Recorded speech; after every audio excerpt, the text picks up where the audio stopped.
Hey, welcome back to Métropole Grid. My name is Andre. Thanks for tuning in. It's the 25th of April, 2024, and we're in a bit of a pickle right now, let me tell you. Hopefully you're doing well. It's a Thursday night. We got some news off the top. Firstly, the dire news, then we'll get into the better news. Dire news. We're not on Twitch right now. There's no restream going on. So I popped out to America.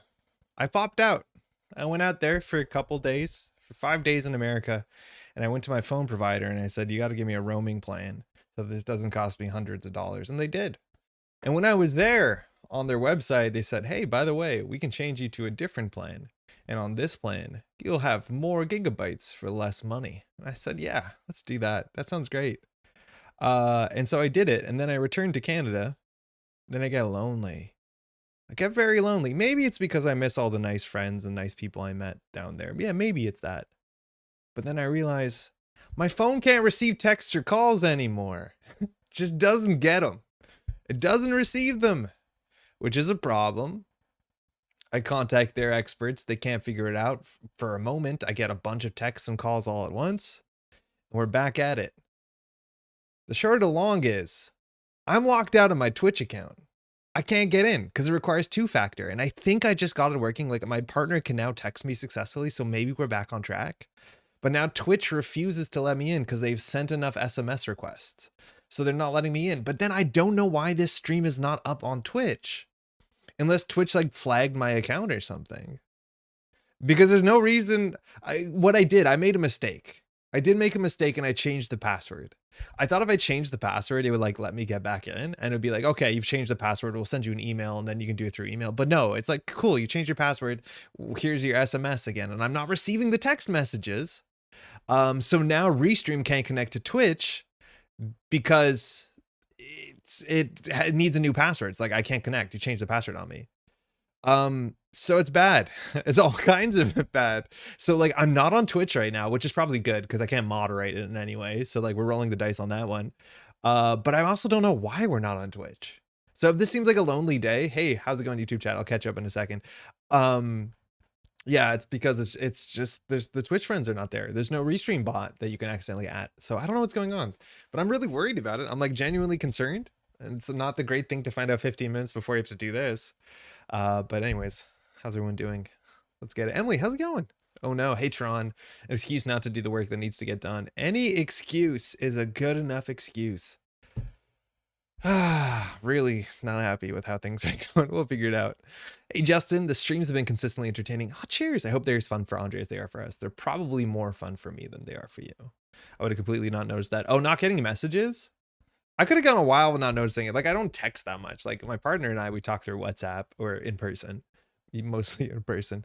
So like, I could have gone pretty far without that. Like, I think I mostly message friends on Discord and that stuff works, but like the actual, text stuff doesn't work. Lucille, by the way, I saw you there early in chat. I'm here before the stream, fulfilling my duty as your most loyal Thursday viewer who misses every Tuesday stream. It's okay. There's a lot of content out there. You don't have to watch all of it. The stream is probably crim, but my shaper heart yearns for Burner gameplay. Burner hasn't been popping off. It really hasn't. We're definitely going to be playing some crim today because I think like Face Tank Criminal feels like just so fun right now. I think mostly I want to credit Bridgeman, and Bridgeman put out this like Bankhar Steve list, which is just like the most fun Netrunner has been for me in a long time. Code Marvelous brought it to Mansion Runner tournament and it's like, this is the most fun Netrunner. I'm like, yeah, it is, but I wish I brought that too. I should have convinced myself. But it is so cool. So we're going to get to that after the deck list of the week. This deck list of the week I'm struggling with. Shout out to D who put this together and did good in an event with it. But it's weird. Criminal's in a weird spot, it seems. And like, I don't know how to play this one. I think we played this on stream before and like, I'm struggling to figure out how to use the Sacis because I'm trying to keep them for like a tempo play. And then like things are catching up on me where like I lose a click installing this before face checking and then they just don't res and it wasn't worth it. Sounds like it should be worth it, but it isn't. Or that I'm not using this with window as an economy play. I've also noticed a lot of corps not re-res the ice because it is optional with window of opportunity. And then you end up losing like 6 credits. Feels bad. We'll figure it out. Hey Gwen, hope you're doing well. I'm back to IRL Network folks and rocks. Yo, that's sick. How's it been? How's it been so far? It's a great Brandon. How you doing? Sanjay just got through the Neon Static Flavor Ruling podcast episode. Great appearance from you. Thank you, Sanjay. I haven't listened to it yet because I was pretty hungry and I don't think I was very well put together on that one. I'm embarrassed. I'm genuinely embarrassed to listen to myself. Maybe that's a good reason to listen to myself. How you doing, man? Okay. Second news. First news. was we don't have Twitch for some reason. Second news is this. This is this weekend. We've been talking about this for the last couple of weeks. Second Fly to EMEA is a thing you can play in. And it's this weekend. It costs about 15 euros. It's a bit less, but a bit more if you go into multiple of the Fly to EMEAs. There's one more at the beginning of June. And these are events that are raising money to help people come to Bergamo, Italy for the in-person European Continentals again, later in June. Now, one thing I should have said sooner on this, I should have started that sooner. If you're watching this between now and Saturday, and you would like to join me to do some casting, hit me up.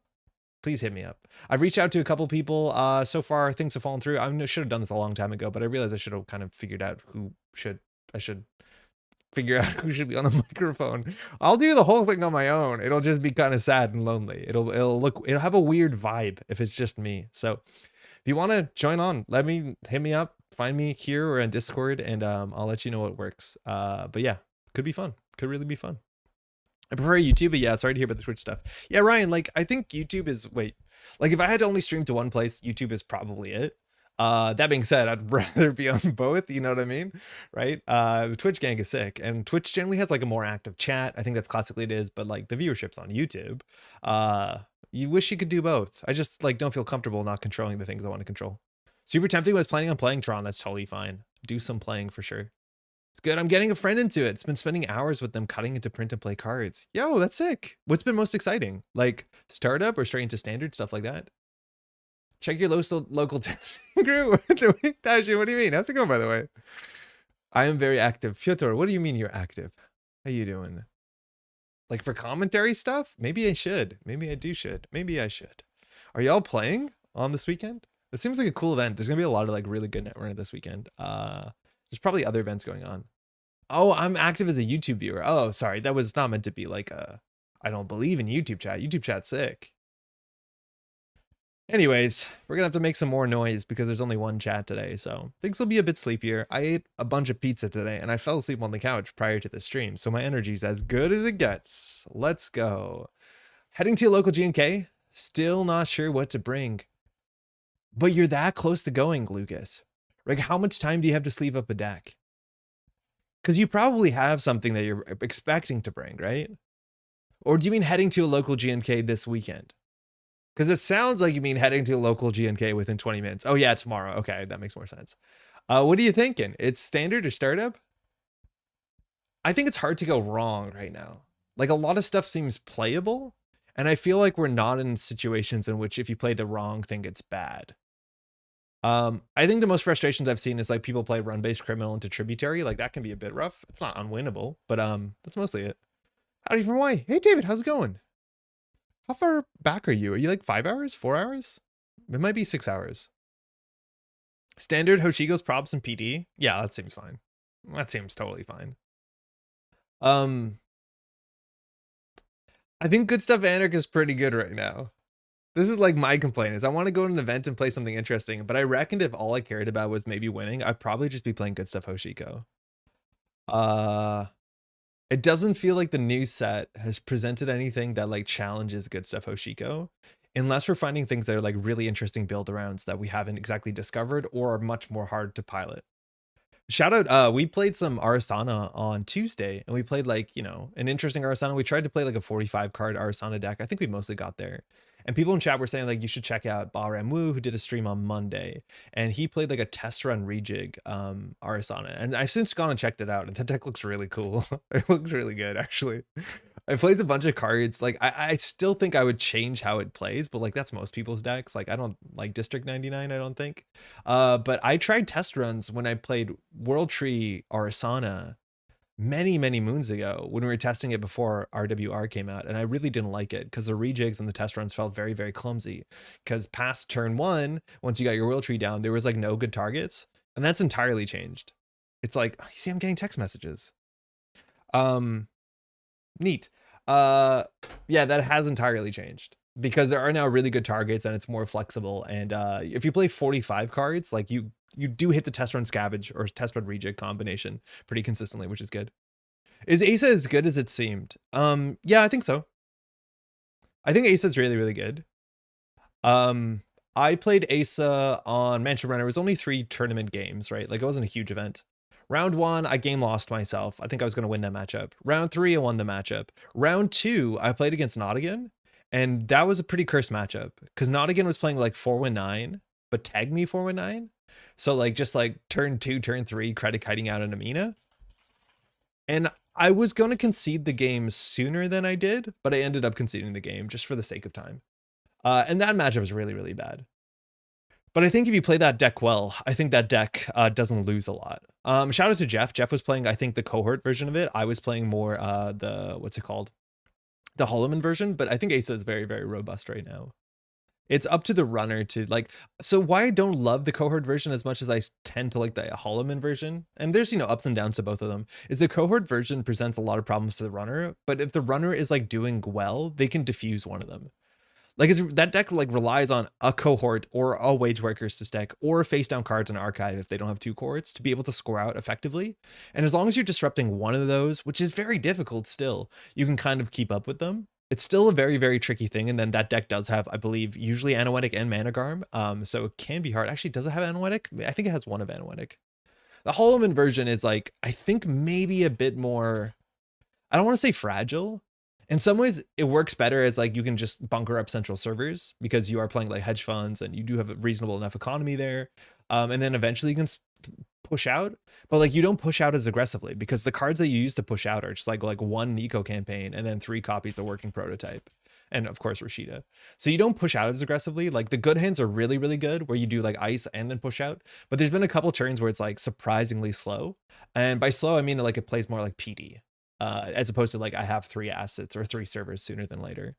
So I've been impressed how that deck like works on both fronts. The cohort one is very, very good, much faster, but I do think runners can interact with it a bit better. That's from my testing. It hasn't been too much testing, but I've been really enjoying both of the lists. I do think the cohort one requires a bit more finesse on both sides to take it down. Good stuff, Anarch, more like best stuff, Anarch. Yeah, I don't know, there's a line in like the last tier list thing where Jeff says specifically like, why play Seb where like all your cards are like, you know, 3-step combos when you can just like Anarch is a faction of 1 good card does like everything. And maybe moshing is not the best example because it is like 3 card combo, 4 card combo. But yeah, the Anarch singular cards just seem so good compared to like I gotta do 2 things in a row and hope it works with Seb. I've been playing mostly Seb and Anarch and it's like it's not great.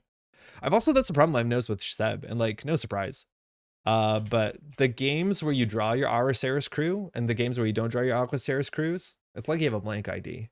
It's literally like you have a blank ID. I played a couple games against Cold Lava playing like, he was on Holloman Op. We just played for fun. And like the games where you got the Aquaceris crew down on turn 1, game was messed up. Like super, super one-sided because there's just no remote server you can have anymore. Unless you get an envelopment and then if they get a double charm, like you just don't have ice on the remote server. And then the games where you just don't draw this in the first 20 cards, like it's not a game. Because this is the only card that your opponent has to react to in the entire Seb deck.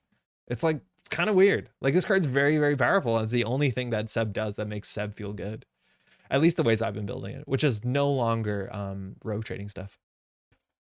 Test Muse is just really good. I've been doing an Aesop's Arsenal startup. It's not bad. It's definitely not bad. It's better than I thought it was. But like Test Run only got good because of Muse and because of Coalescence. So like it wasn't good before. And I think I should reevaluate if it's better now. Because Test Run Muse Coalescence and then reinstall for 2 programs for World Tree. Yeah, exactly. That's the idea. But also like it doesn't make sense in context. I don't think you want to run Test Run if your deck is like 60 cards, but I could be wrong. I think my friend will love playing Arisana. That Asa group and aggressive Crim feel kind of like Netrunner's best and purest to me. Face Crim feels really bad. I've been having so much fun with Face Crim. So much fun. Going straight into standard because I'm really unfamiliar with startup as it is now changing so much quickly. Yeah, I believe you. I think standard seems cool. Aquaceris Crew is one of the few connections I will ditch a card in HQ Seb floats a tag to kill. Oh, 100%. And like, I think that's the reason why you cannot float tags in Seb. Because if one of your connections is literally the best card in your deck, you cannot allow your opponent to trash it. Because if your best card in the deck is the corporation, either the click 2 credits and their choice of card from hand, that's not a good deck, I don't think. So yeah, no, this is a big reason why floating tags doesn't make sense. Okay, so this is a deck. It showed up in like the 2.5-hour finals between D and was Tempest the finals, right? And this is a low stack. And the idea here, D does great write-ups. is that run-based criminal is in a tricky spot right now because you can't be running too often, too much because of cards like Tributary. And specifically Tributary is a big issue. When you're trying to run archives for your mark and you're trying to make a successful run once per turn to push yourself forward, that can be a struggle because this thing is always there. And criminal is one of the few factions that doesn't actually have a good way of dealing with it.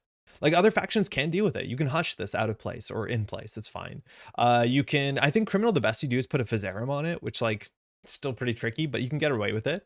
But this is just something that makes your like, you know, run archives to get clicklessly gain 2 credits doesn't make sense when the corp gains an equal amount of value from it and a lot of flexibility. So it's an issue. It's generally a problem you have to deal with.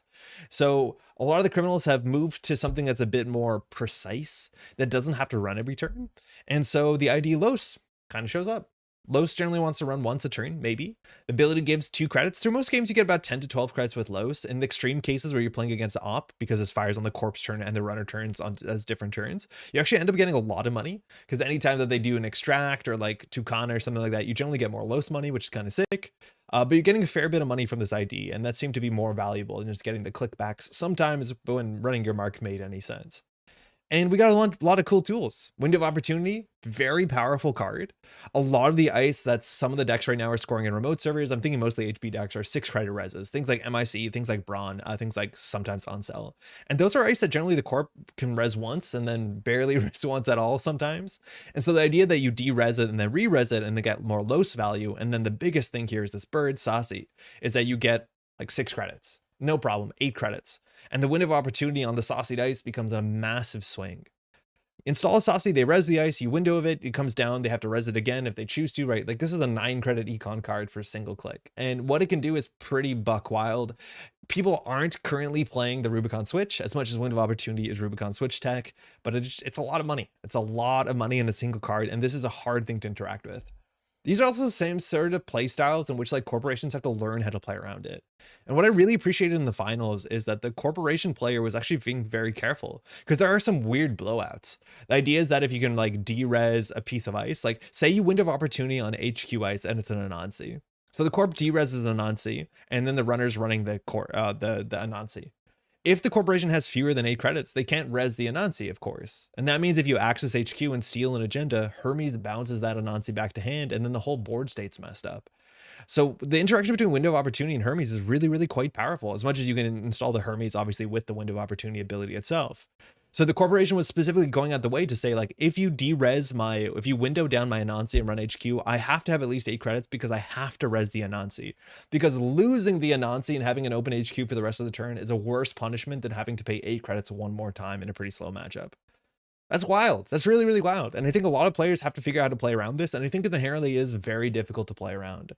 I think early face check ice, like things like Ablative Barrier, are feeling pretty good into parts of the meta. Into this deck, not necessarily, but into things like Aquaceres Crew, if they have to spend an Aquaceres to trash your 1 cost and the run barrier, like totally fine.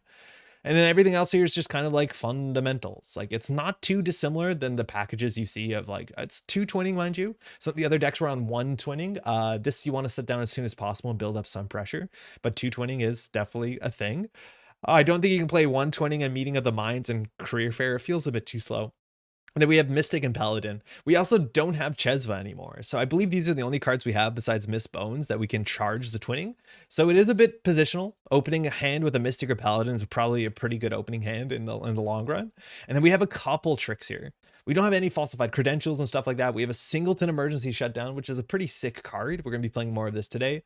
2 Diversion of Funds, which is kind of cool. It's not all 3. It's obviously a very potent card if it can land, but it feels like it's getting harder and harder to land game-changing Diversion of Funds because players are playing around it. That's actually a really big thing too, is that this deck is specifically made for like a format in which it's open deck lists and your opponent has to play different factions. And that does actually come into play. Like, is this deck, would it be better with 3 Diversion of Funds if it wasn't open deck lists?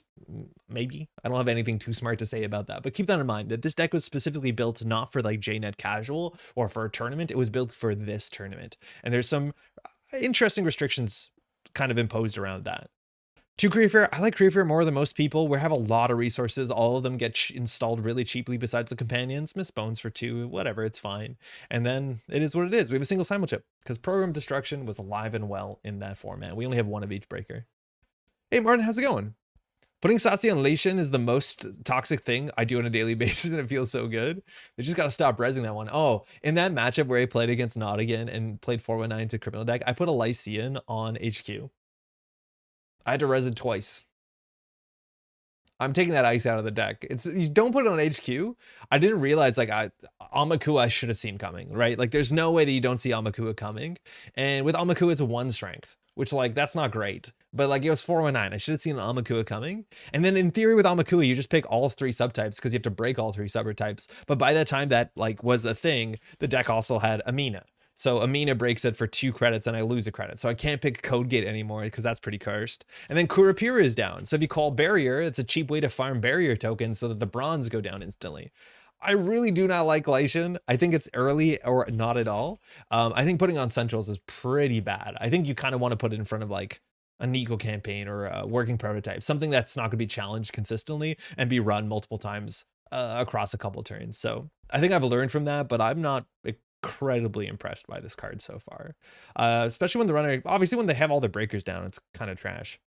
Look, Andre, I'll stop telling people about Kakarambo combos if you stop telling them about Rubicon Switch. I keep trying, Sanjay, and Rubicon Switch hasn't become better. The game got a bit faster recently, as much as like worker window of opportunities, like good support for it, but it isn't happening. I'd immediately install something over Lycian with Saci. Yeah, exactly. You just don't res it. Gyro, how's it going? I think I already have this deck imported because we played it before. I don't think we did really well with it. Fight Club, where would it be? Is this lost? We've won 50% of our games. All the time it wins, half the time. It seems okay. Again, I've said this up front. I struggle with this deck to figure out where to where to put the pressure on, when to use Saci as a combo tool or when to use it as a control tool. And I don't think that's going to end right now. Nanako the cat wants to get outside and she realized the doors are closed, so give me 1 second, I'll let her out. You want to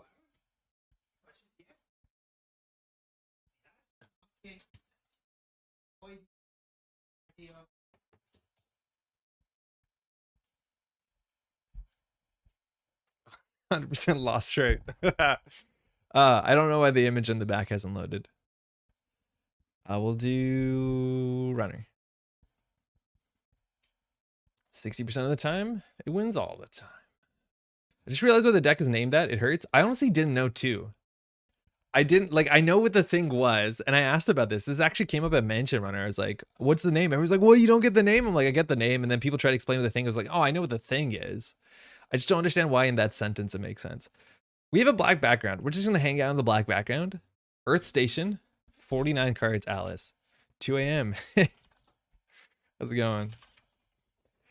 Earth Station. We've been playing against a lot of Chrysiums recently. Perfect time for Metropole funds. It's been okay. It's been frustrating. Earth Station is going to get Chrysium grids up. The question is what's in the remote server. We don't have Sneak Door. So this hand is only good as the tools we have. We like face checking on turn 1 to force reses. I think this hand is okay, but not brilliant. Like our play here is like face check, probably sure gamble first, and then just do daily cast, and then hope we draw into something. I just don't know how fast or slow we have to go. Alice kept. Right, like ideally we're trying to draw into a class deck to be okay, a econ card to be okay, and then we want to draw into a companion.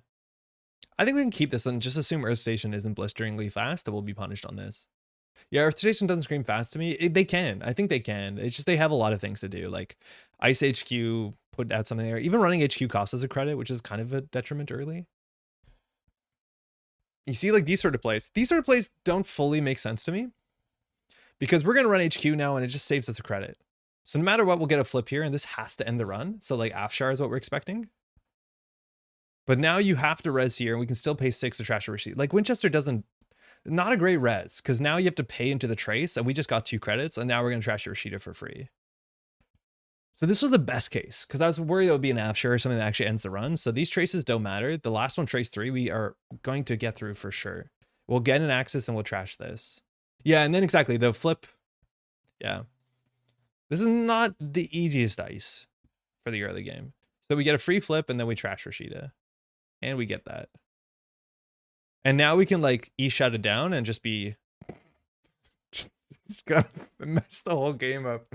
Oh, that's not good. That's really, really rough. And now we know that on 4 credits, this can't be res. It costs us a credit to run it. Yeah. So we can run HQ for free. It costs us a credit. It's not for free. Wind of Opportunity doesn't do anything here, so we just want to set up. This is where we have time to get our companions in our daily casts. Hermes is really good. There's another trace on this.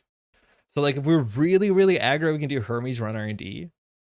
Hell, we can do Hermes run HQ.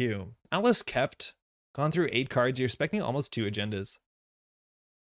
So we can do Hermes run HQ and then we can install daily cast. We'll be fine. I think Alice really needs credit into hedge fund here. Sometimes it just be like that.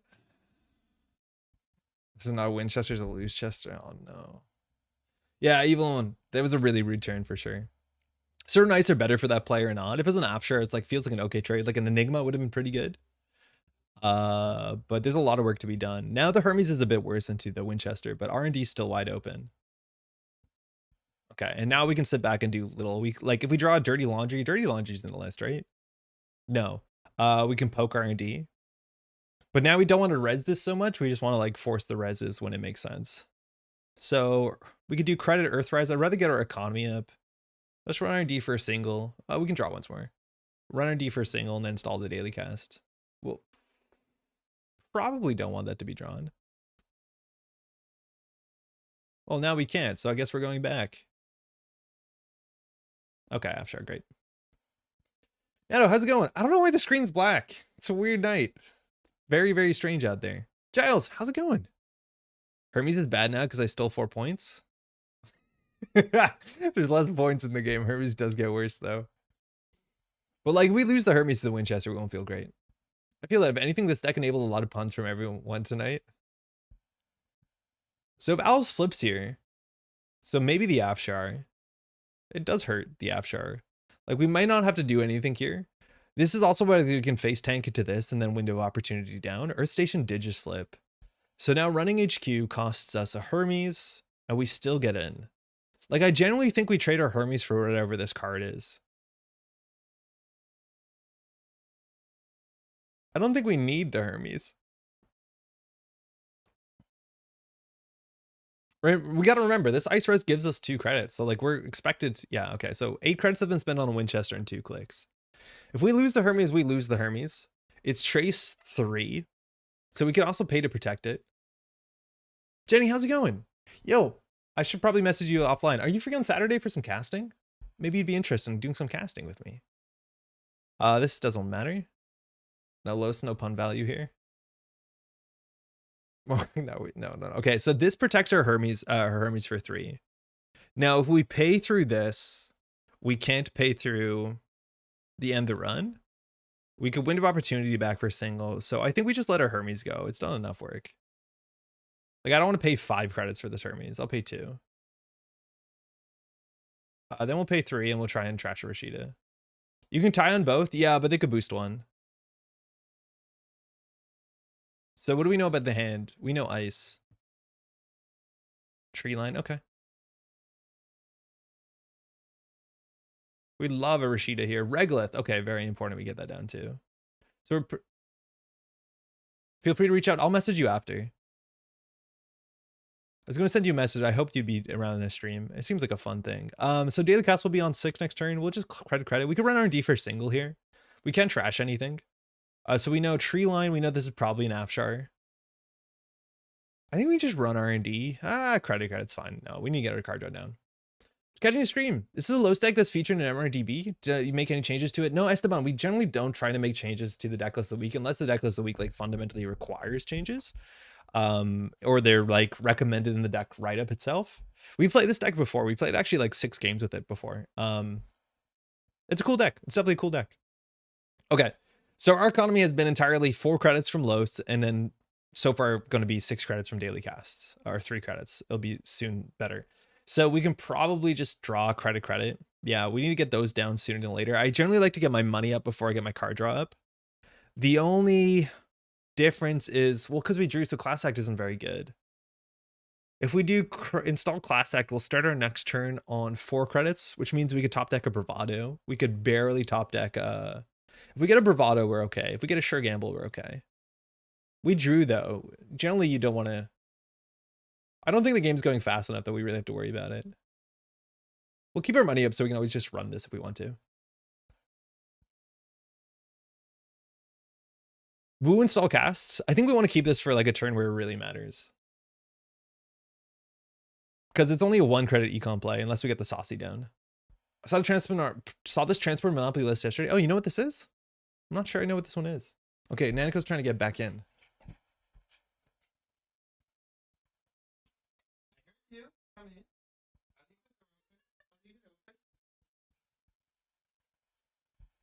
Her hangout spot is in this room, but her food's in another room. It's kind of... Life can be tough sometimes as a little cat. Don't got no thumbs. Why not daily casts? We'll get it down. Should we have got it down last turn? Yes, 100%. I don't know why we didn't install last turn. With only 1 copy of each, if you lose one to Simulchip or Boomerang? I'm asking because I've been playing it like wild, and the only thing I like on it's more recursion for the breakers. Generally in Criminal, you're not often losing your breakers. Like, you need the meta to make you lose your breakers for you. I don't think we're there yet. We have 1 Simulchip, which is like fine. But a lot of times, okay, so that's a crazy amount of HQ. It comes down to like the way that you play. Why did I not install the Class Act? Why did I install the Earthrise Hotel? Wait a second. Okay, that was not good. Shouldn't have done that. I definitely wanted to put down the Class Act before the Earthrise. You generally go for the filter draw before you go for this draw. I don't do that. So here we have a Saci. I don't think there's anything we really have to do here. We can draw once, credit, install the daily casts. Our play, we have to beat the Winchester somehow. So we think it's an Afshar, the Afshar. One of these is a tree line. We're not ready for that. Entree throwing for content. I wouldn't say that. Oops. Oops. All neutral econ value cards. Oops. Whatever. It'll be fine. I think. So now to flip Earth Station with Chrism, you have to run this twice, pay 5, go through the Winchester. So like Earth Station will flip relatively well. So we're actually often better paying 6 for this because it's cheaper than running this. Still no Class Act installed now because we don't want Class Act and Earthrise. That'll be just like genuinely too many cards.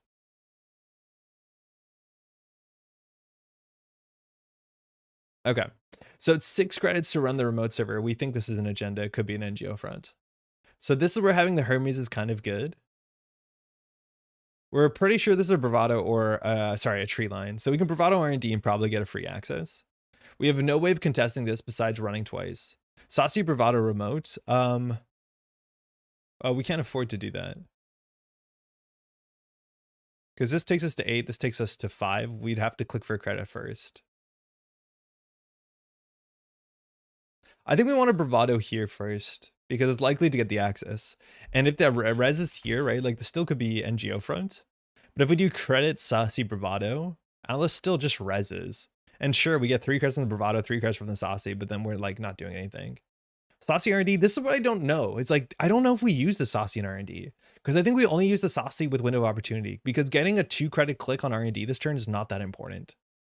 Make them res the Crisium. Jason, how's it going? I think that would be the best case, is we Bravado our HQ, and we force our way through everything. Either we force a res or we force a Crisium, and if either of those are res, we can run server 3. So I think having 6 credits running HQ is probably the best case for us. Because we just don't want Saci to be a 2 credit econ card. We want it to like have some window of opportunity work.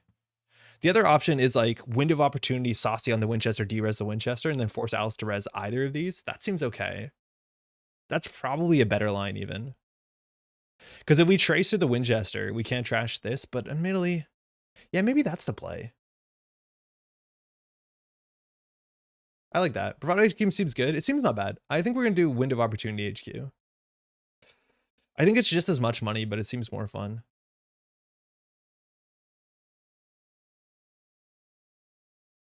Like, we've already got a Bravado's worth of money, mostly on that. We have a lot of options that turn, actually. That's a pretty flexible turn. So Alice is going to get this, so not very incentivized to res this Winchester again. Can't spend 12 credits on the same Winchester. So it's probably all about this ice, and if this ice gets resed, then we can run server 3 for 6 credits. Because if Alice doesn't re-res the Winchester, we get, if Alice does re-res this, we get 5 credits. If Alice doesn't res it, we lose 5 credits.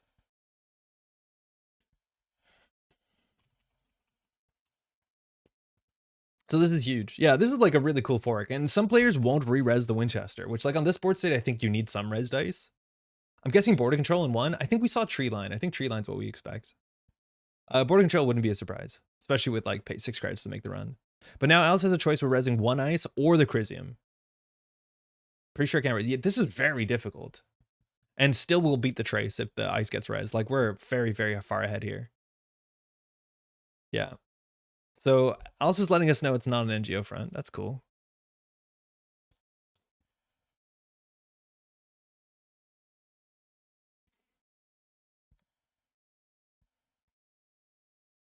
Neat. So can you res the Crisium? I don't think so. Card from hand, tree line. Okay. Crisium grid. So we've been flipped. Game lot simulator. So I think we probably, I don't know if we have to trash this. The question is, how do we get through this ice? Because we can't. Now we're assuming that this costs about 3 to 4 credits in the case of like border control or tree line. We're assuming we have 5 more credits on this run. I guess we will trash the Crisium. We have 2 missed bones in the deck. Feels bad. All right, so we just got our money back from there. So now we can run the remote server and force a res. If the res happens, it's unlikely Alice can score at, so we have another turn. So I guess we just do bravado this on server 3 now. We can always like pivot R&D. Yeah, it's a boarding control. Nice, good call. So now I think we install the class act and just hope, because I don't think Alice can score out. So Alice needs to flip again, which we just need as many tools in hand as possible. Next turn we'll be on 14 credits and boomerang. 2 diversions. Okay, cool. Yeah, Bravo server 3. Yeah, I like that. So this is a hard spot, right? We drew both of our diversions. We have boomerang for border control. Flip is really rough. Sure, why not? Definitely for them to crawl back out of the financial misery. Yeah, we want to get 2 more cards here too. We would love another window of opportunity. Oh. Oh, do we window of opportunity? Put 2 Sacis on this Winchester? Oh, disgusting. Throws up in mouth. Okay, we have to plan this out. We window opportunity HQ, de-res the Saci.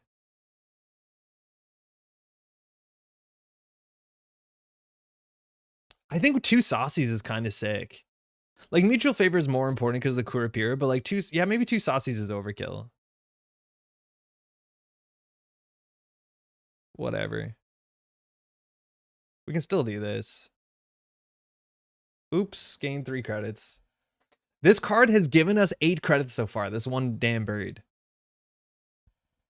I kind of wish we took the Saci. This mutual favor might be a bit too conservative for like the kind of crimes we want to do.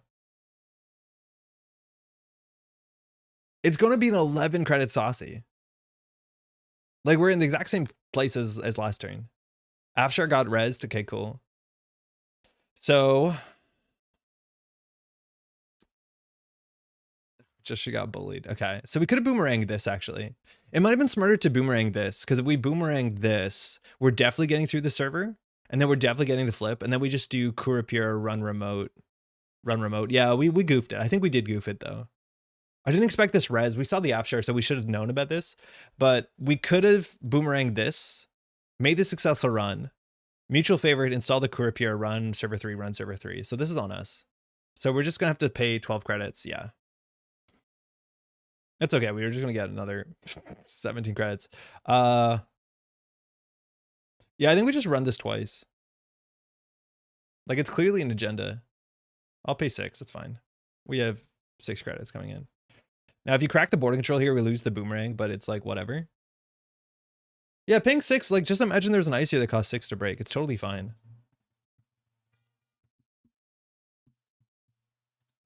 Like, we can afford to do that. So what do we want here? Mutual favor, we can go get a decoder. That seems okay, but then we have to deal with Winchester. Run our D for a single and just, like, hope. We need to get into HQ. What is our decoder in this list? Is it actually Unity? What console's Los on? Hermes? Yeah, Hermes, for sure. Awkward hand. Very awkward hand. Yeah, we could have played that way cleaner. I just don't think we can trace through that Winchester one more time. So the missed bones is pretty good. Diversion seems important. Carmen doesn't break Winchester that well. We break it for 4. So install for 3, install for 4. Okay. A career fair, actually, top deck would be nice for the Earthrise. We really need a career fair. Carmen for 3. Carmen for 3 is not bad. I just think we're going to be able to do it on another turn. And this is like more scary for Alice. Because we break this for nearly 3 credits. Yeah, I wish we did boomerang it. We would have had a much nicer line. Oh, yeah, right. Still flipped. Okay, so run R&D. Install Carmen. We could also just do like miss bones, credit, run this. I don't think we can afford to do that. We should have drawn first, maybe. A virus. We don't have any viruses in the list, so it's not a very good draw. We're not going to trash that.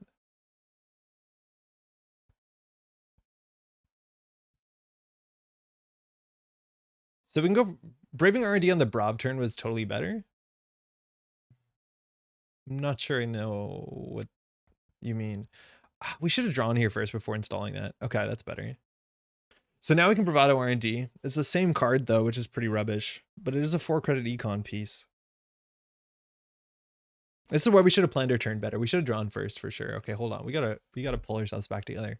We should have drawn first because we're definitely gonna draw. We could have bravadoed R&D there.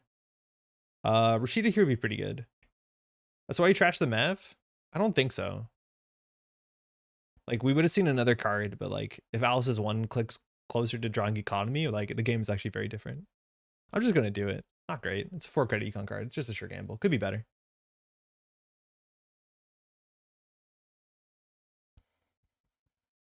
Let's see what it is. Regolith would be good. Rashida would be good. That's not what I was expecting. Okay, could be them a virus.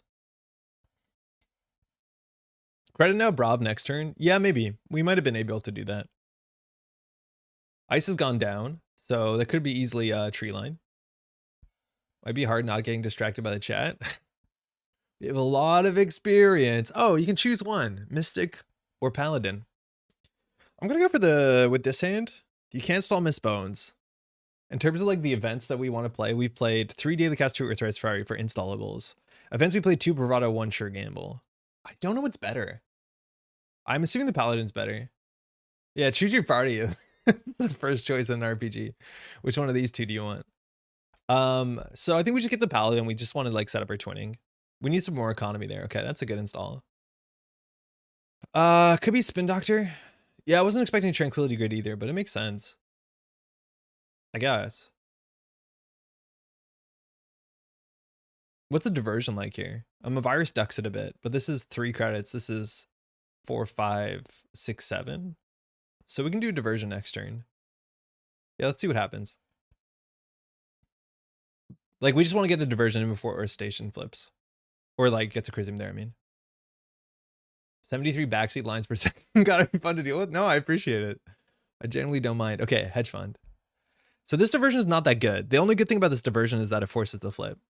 Because this is 3 credits, right? We break for 1, lose 2. Then we have to do pump 2, break 2. So, and then we just do miss bones, clear the remote server out. I think that's fine. I think this is the cheapest way for us to get the flip. The access might be better. We've gone through like 21 cards, no filtering. So we're expecting about 4 agendas. There may be 1 more agenda in hand. So this is why you don't mash the break all button, because we don't need to break all of Winchester, right? Like, it's very easy to rely on that button. You just gotta not break the ones that don't matter.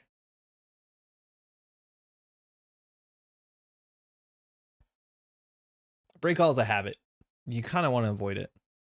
You don't need to fire this, but it just doesn't matter. Is there any card that makes it matter right now?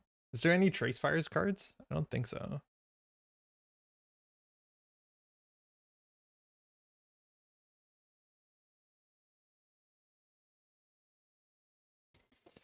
Full send. Okay, we could take 1 net damage here. So Rashida, it's gone. Some virus. Yeah. Might as well trash that. So Tranquility, it's gone. Okay. Back to square one. Corpo wins if we break all. It's that easy. Break all and assert dominance. We only have 4 credits. What dominance? We don't have dominance. That's a good HQ. It's like literally the 2 best HQ ice in the game. It's wild. Hostile. Oh, we love bad publicity. What does it cost to break an archer with this thing? 6 to not lose a program. We have bad publicity. Okay. I think we're just going to draw here for economy. Shit. Twinning seems really important. But I do like a sure gamble a lot. We have another twinning coming up in the next like 15 cards.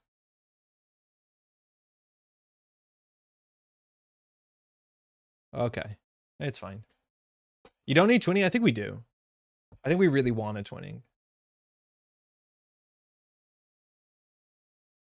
Okay, there's a Crisium. There's a flip. Okay, Windows back to make the Winchester so miserable. Oh man, Windows, such a fun card. Oh, making Los relevant. Okay, so we have 1 Earthrise in the deck. No, it's on the table. 3 daily cast out. So I think the Career Fair only hits. I don't think we want the second Miss Bones. Obviously, she's unique. We can use it, right? Like there's a Crisium there. So if we de-res this Saci again, has been like so much money.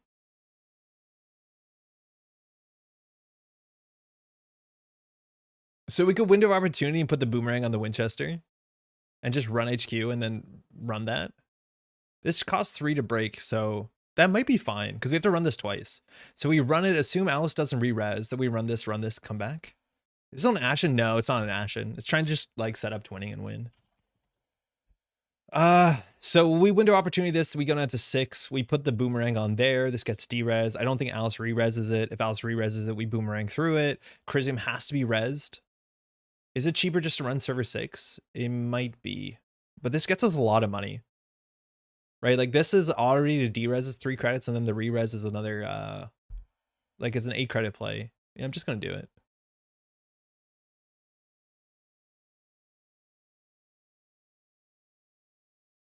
How much money has the Saci got on us? Why spend the boomerang in the Winchester? It's way cheaper than breaking it. Breaking it costs us 4. This boomerang comes in clicklessly to give us break it for 2. So it saves us a fair bit. It also like disincentivizes Alice from re-resing, which we kind of don't want that to happen. Bad publicity in the Apshar is nice. You have to break and get a fair bit of cash from de-res res. I think Alice, oh, you're right. With the boomerang, Alice might not want to re-res it. I think Alice has to re-res it though. You're right. If Alice doesn't re-res it, we lose. Okay, well, there you go. I'm not sure if it's right to re-res it. I thought we would get the free re-res. Forcing Alice to pay 4 and then 3 more for a Crisium's way better. Now we also don't have to break the middle subroutine. Yeah, there's a chance we could have stranded the boomerang. I didn't think it would be like this. I thought Alice would just like refuse the re-res on window. This Winchester's been resed for 12 credits. It's a 12 credit Winchester. Maybe they're flooded. Yeah, maybe they're flooded, but we get in no matter what, if you're flooded or not. Res the Crisium, okay. Alice is down to 3, card from hand. Mavirus, okay, we'll trash that because it's in hand. We'll trash the Crisium for free. This is where like you can burn through 2 Miss Bones. So we can spend 6 and bite it and just run server 6. Running back, mind you, you can't use bad publicity to pay for that 6. Otherwise, if we run this, it costs, this is 4. This is 5, 6, 7. So it costs 6 to run HQ. And then HQ's flipped. Diversion's not amazing because that's a regolith that gets really bad. So again, it's 1, 2, 3, 4, 5, 6, 7 with bad publicity 6, and this is 6. So we'll run HQ for the axis. Our money's okay.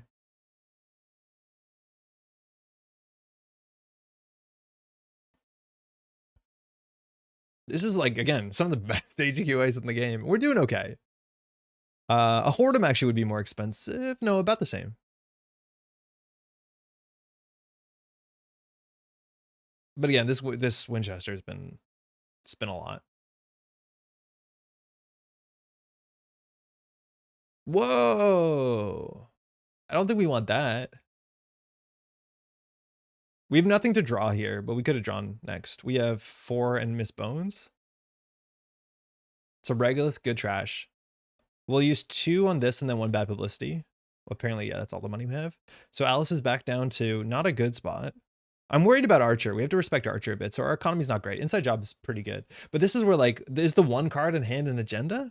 So it's unknown, unknown, unknown. And Alice was down to 1 card in hand here. Credit, okay. I just don't want to like lose to this. Okay, that's good.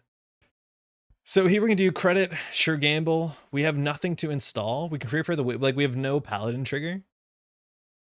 That's fine. We have a turn to recover here. Oh wait, do we just diversion? No, I don't think we do it this turn. We want to do it after the flip because it costs us a credit to do it. I'll just do credit. I don't want to show the sure gamble here. We could do credit, sure gamble. I don't think it's a big difference. I don't see why you'd spend to re-res a Winchester if there's no winning agenda in hand. I'm I'm not sure. The thing is, if you re-res it, like, was the chance that we're gonna run it back? I think we were gonna run it back. So I think the reason to run is that you expect us to run this twice, so that we don't get through it free twice. We have to pay once. Like, it cost us 4 credits or station flips. Like, it did cost us something.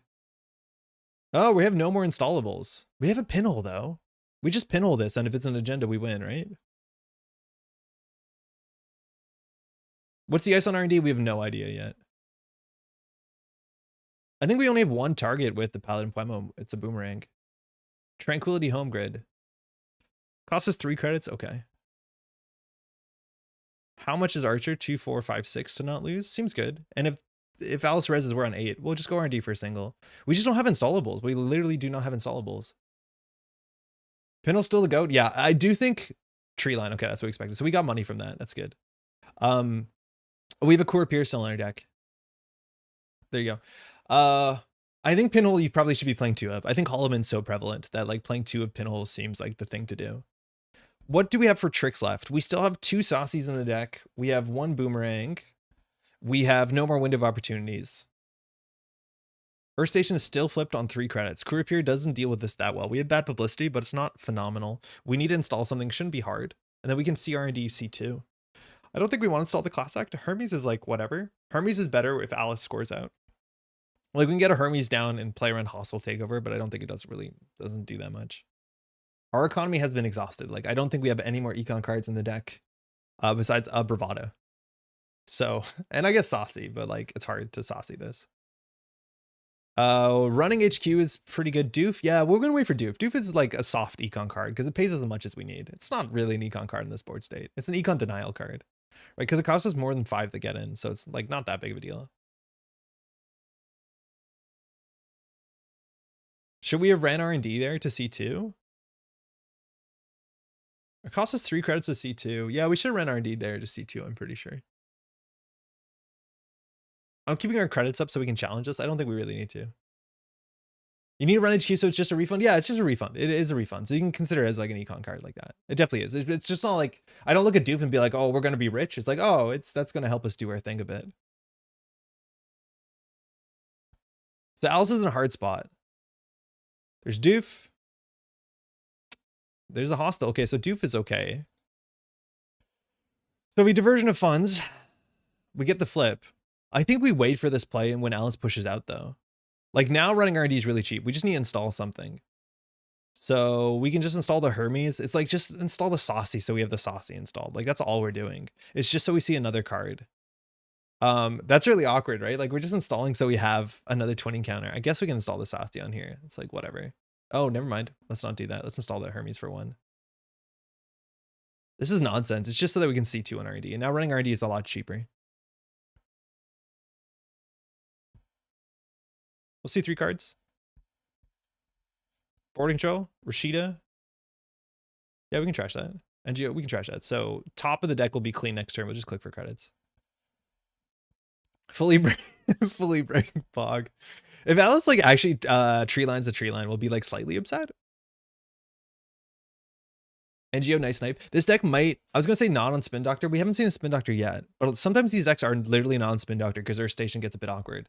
Isn't Hermes expensive for little value since we have to break which sub now? Yeah, I guess so. But we can just let it trash. We just wanted to get a twinning counter. Ah, that was the worst case. Okay. Could be my virus. So we can do credit and just inside job the remote server. I think this is an agenda.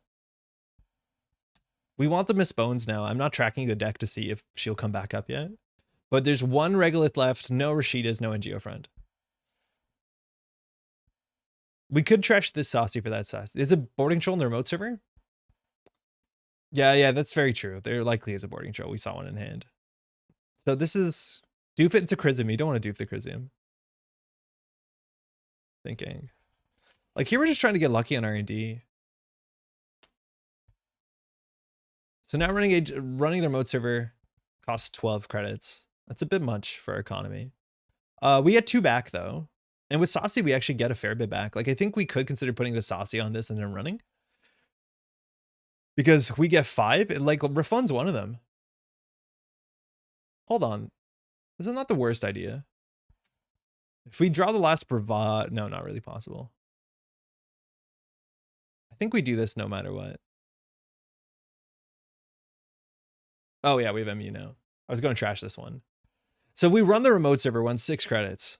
We can't trash anything. Well, we have 2 bad publicity. We go down to 0. Assuming Alice has to res the border control, then we go up to 5 credits. Inside job R&D, it's not really great. Because we pay 2 credits and this thing functionally costs us 2 credits, right? It doesn't actually save anything. Because we have bad publicity. I think we're okay forcing 6 here. Because we're going to get 5 back.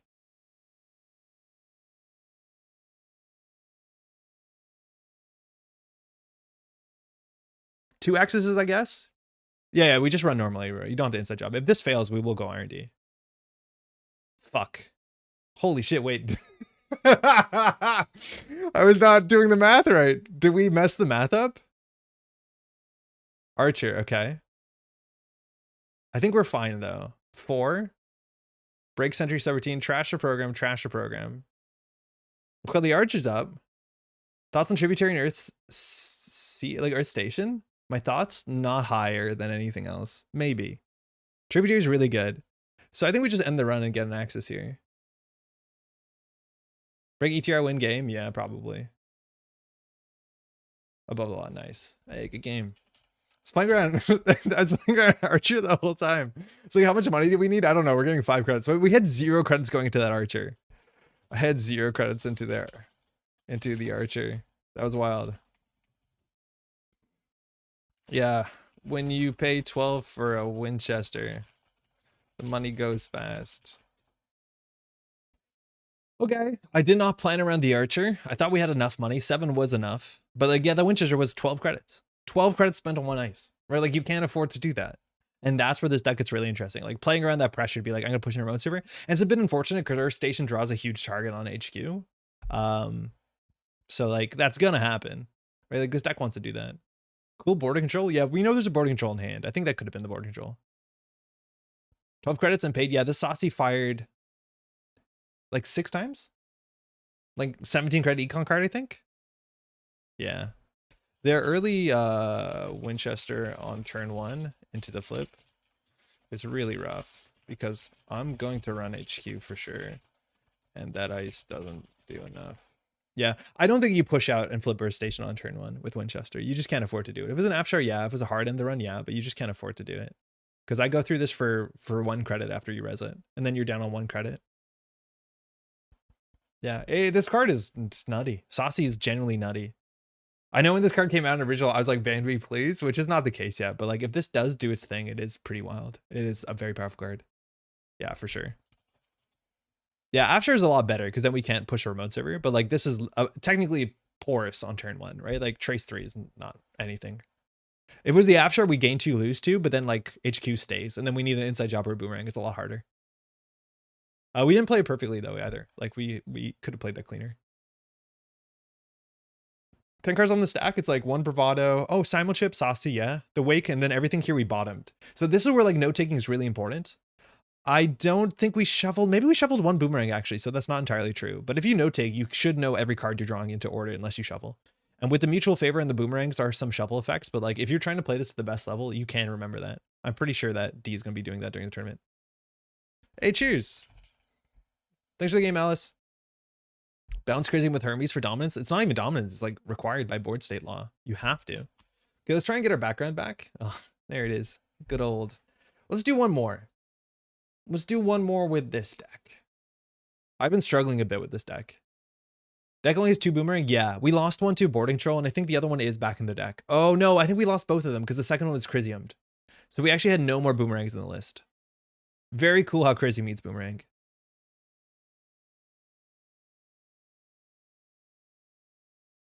Hey, Lucille.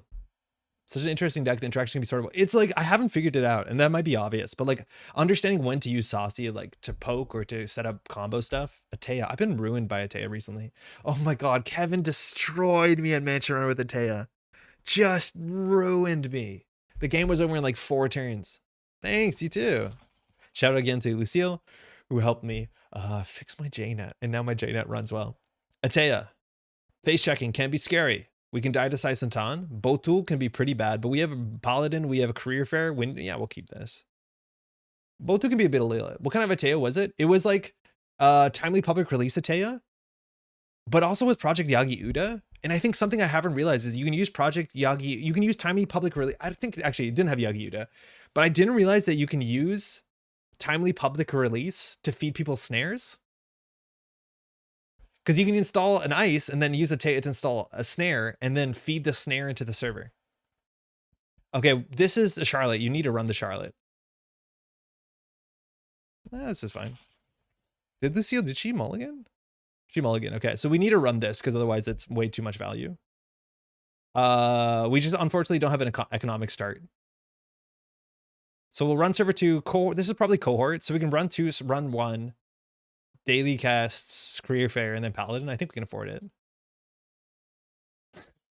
We would love a diversion here. Yeah, it's a Charlotte. Okay, you just need to run Charlotte. It's fine. Happy to see Paladin. Yeah, Paladin early is good. It's Rashido. Oh, okay, that's even better for us. All right. So this was installed clicklessly and then a credit to gain 3. So it's like, it's a click for 2 credits. It's not anything to write home about. It looks like Lucille might be flooded. Or flooded. Okay, Spin Doctor coming down would help. We'd probably see it res now, so Lucille can manage her hand. If there's no res here, I don't think we're too worried. Yeah, there you go. Okay, so she can at least offload 2 agendas. 2 clicks for 2 credits? Yeah, but you're assuming, Spark, that they installed it for free with Atea, right? You're right. Normally it's 2, but in Atea it's 1. But you are like bending a bit to make that make sense. But I hear you. I hear you. Okay, so Don't Die to Snare would be sick. Bravado and Window are literally, our hand is useless. These cards are unplayable. Oh, actually, it's not unplayable. You can play Window of Opportunity. Just install a card for credit and make a run. That's cool. What is the game plan when there's 0 ice? Wait. But genuinely, it's like there's a bunch of matchups. I think the first time we played Lois on stream, we played into like an R+ deck that was just running ping and like cards you don't want to do as like Gatekeeper, right? Like some matchups are not great. Like there's no way around it. But you just wait. You're in no rush. All right, I'm gonna check. I don't want to love checking server 4 while there's a Spin Doctor up. I think we want to check archives because I think there's an agenda in there. Install bones? Yeah, install bones. We have 2 bones. Okay, so that's good. Now we can check server 4. So if it's a Rashida or something that gets trashed. So it's 1 unknown. So there's probably still an agenda in hand. We definitely want to get our card draw down. What do we want to trash here? That's important. Rashida would be important. La Costa, we can't afford that. It's good to know though. No surprises. Is it more important to have a daily cast here or another card?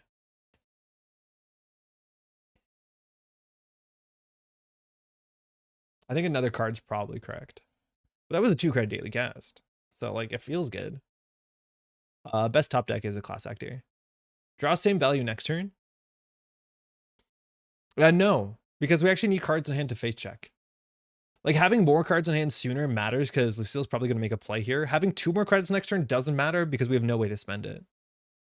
So I'd argue it's not necessary. Like we're more likely to need an inside job. That's where I think installing data cast is not right. We need cards here. We don't need credits. We have no way to spend 7 credits versus it would have been, what is it? We spent 2 to gain 2. Oh, and then we drew that. Oh, maximum punished. Okay, that's really funny. Okay, on 8 credits. I don't think we give a shit. I don't think we'll bravado. Oh, we died to Saisantan. I can't make the run because we died to Saisantan so easily. And I've been playing at least 2 Saisantan and Ateas for sure. I can't make the run, but Lucille could be on 2 points next turn. No problem. I just can't run that because we die to Saisantan very, very often. She heard her name. Saisantan isn't real. It can't hurt you. I'm running HQ, I think, last click. I'd rather be 1 more draw up. Yeah, that's for sure. Hopefully we can get 1 point out. La Costa from hand. That's going to be a no for me. Pay no attention to second La Costa? Why not? Oh, I love La Costa. All right, Rashida. Okay, Rashida cohort, so that's fine. We have more time. So we're worried if this is a seamless deck, but with the La Costa on the table, it is what it is. So more cards in hand. These decks are usually on like 2 bacterial programming and then a bunch of 2-pointers. So that's like 9 agendas. It's like kind of HB-like. So can't be a Lacosta for rules reasons. Cohort's doing well. At a minimum, we should like, that's another Lacosta, run archives to get the flip because we don't want a cohort to score out. So like if we can't contest these, we just run archives to get the flip. Very important that you remember that when there's a cohort on the table, always consider running archives to get the flip if there's one cohort. A lot of people don't see that line, I don't think. It's a really important line. Now this is Lacosta into an agenda, and with cohort, you can score out of like a 5-3. I don't think Lucille would unless your draw is really, really bad. Feels like Central should be getting hammered. Yeah, but it doesn't do anything. Right? If we had Hermes, yeah, but like just stealing points from Centrals, like. Oh, that's sick. That's really, really sick. I'm into that. So now, how often do we die to Saisantan? We'll drive for an inside job. Okay, now we'll just send it. Things are pretty expensive here. Best case scenario, it's like a Boto and we keep the window of opportunity. Boarding control, okay. So this is probably the full click kickflip version. We got our 2 cards, that's fine. We should probably contest this server. I think archives is a gamer move, yeah. Well, we just said we would have ran archives. It is definitely a gamer move. This is where we need more card draw. Thimble rig. Oh, that's annoying. Okay. This looks like what's this? Well, Whitegeist version of the deck. So we're gonna get scored next turn for sure. Why didn't we do Wake and spam HQ? We need to beat this. Do we die to Saisantan? Yeah, it's a Metropolitan Grid. Hey Jeff, how's it going? I lost Twitch. I don't have Twitch anymore. So she can score out anything. Ideally, it's not an off-world office. Like if she goes for a TPR, we're happy because that's not that expensive if cohort fires. But if we get Wake down, we could like consider it. But I'm more interested in controlling this because this is 2 ice and we can deal with 2 ice. Once we deal with this and trash on the Lacosta, like she doesn't have a game plan. I wish you had more tools to pressure right now that you should rush for the points. Yes. So it is a cohort advance, okay. But like we're 1 inside job away from this game being uncomfortable. So if all she can do is score out, we're okay. Thimble and archives, that's fine. What happened to Twitch? I was so confused since a browser plugin tells me when you're coming online Twitch. My phone had issues and then 2-factor authentication doesn't work anymore. So I have to like update that and then I reset my password. I just can't, literally cannot log in. Seamless? Oh, that's bad because now she has a click left. That's fine though. Off-world would be worse. But this deck can be really fast. We're like just trying to win off centrals. It's a crapshoot. I'd rather play control. Okay. So we just need to beat a border control. How do we beat a border control? Dig for Hermes, dig centrals and pray. Yeah. So we have 2 inside jobs, 2 boomerangs, mutual favor, and our breaker. We have a lot of ways to beat this. Walking RD seems pretty doable. We have so many draws that beats this. That ain't it. Okay, I'm doing it. I'm going for it. Don't hit the class act. Fine. But like she can win in 2 turns. I don't like the lock. I'm scared. Me too.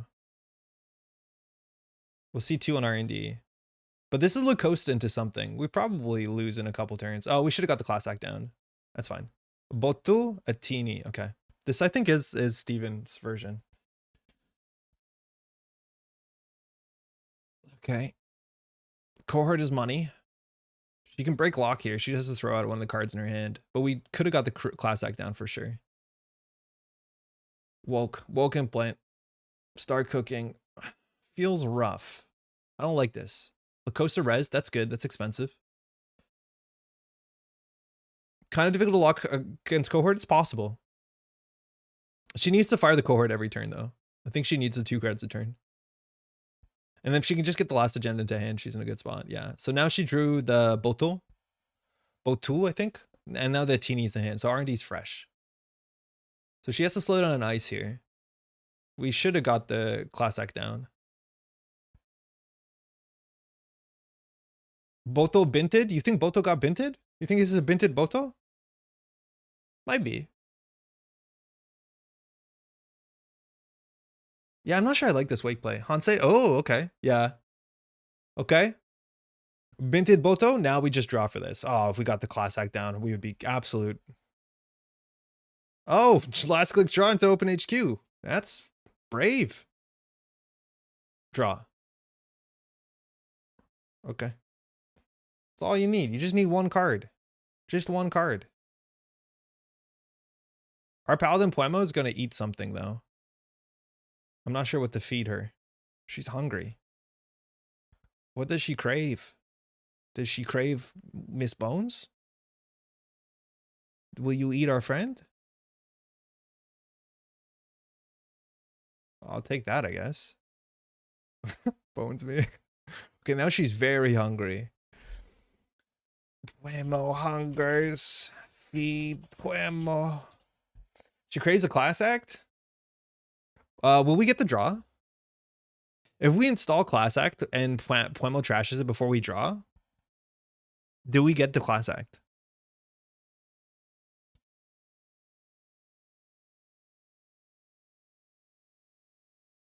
Like, how does it work? I don't know how it works.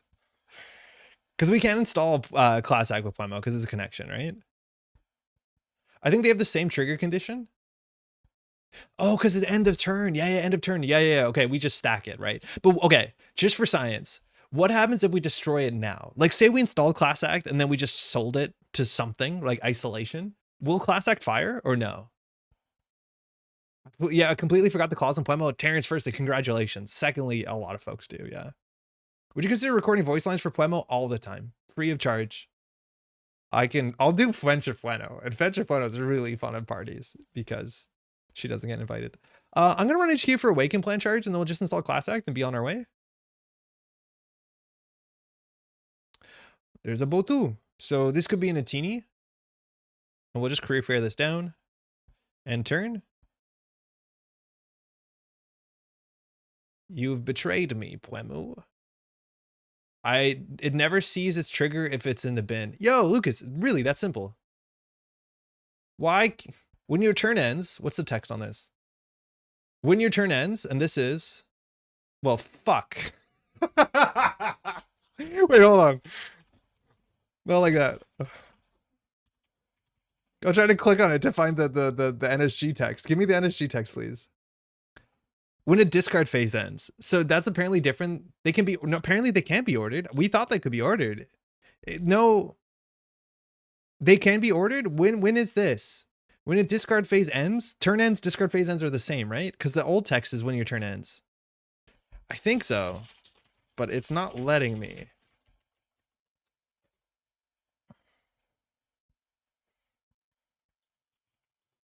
Discard is turn end.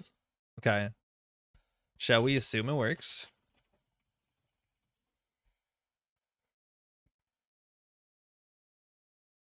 We've gotten 2 cards from low so far? Yeah. Exclamation mark timing. It doesn't work.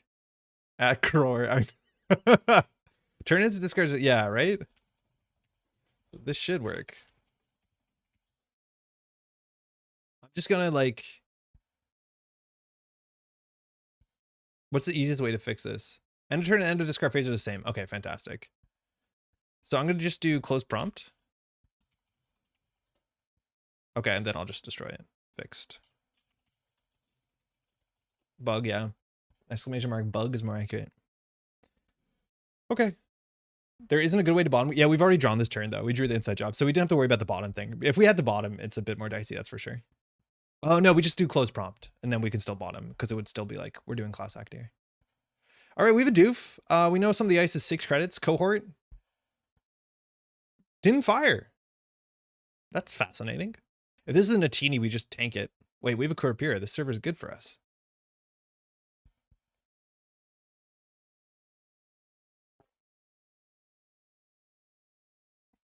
How close to the microphone do I have to be before you hear me drinking? Like, how close do I have to get? Not at all. Because I try to back it up a bit. Slash draw 4. Does the discard phase end at 2.D or 2.E? I don't know. Mason jerk. We should put a little webcam at the bottom of that one. You should just try to class act for science and see how Jano worked. I'm assuming everyone says it wouldn't fire. That kind of makes sense. Okay, ice on HQ, that's good. So if that's the bull 2, we're not a threat, so we'll take 2 damage. That's not great for us.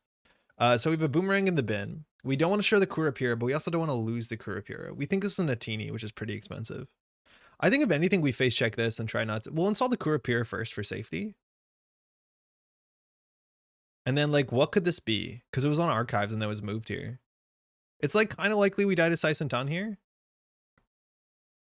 But I just want to get rid of all this stuff. It's another Locosta too. Andre sipping mug repeatedly ASMR. That's what it's. It almost like lines up. Oh, wait, it does line up. Oh my. Tattoo Bola. Okay. So if we fire the Tattoo Bola fires. This is really good for us because we farm a cheap Kurapira, and then that means the Botus are not that bad. So we'll see if Lucille's flips. We have to watch out because Lucille can now install something in Server 4. And so we just need a click to be able to contest that, which is fine because it's another cheap boarding control Kurapira farm. Nothing. Okay. So this Locosta cohort, we're just going to get rid of all of it. There's a big chance that the Thimble Rig is going to hit the remote server sooner than later. Okay. All right. We never die to Saisantan. We sometimes do. We do sometimes die to it. So if that's Botu, it costs us 3, 4, 5, 6. Or we can just like break for 4 and sabotage. Saci. Thick. A good thing is worth doing twice. Okay, that's good.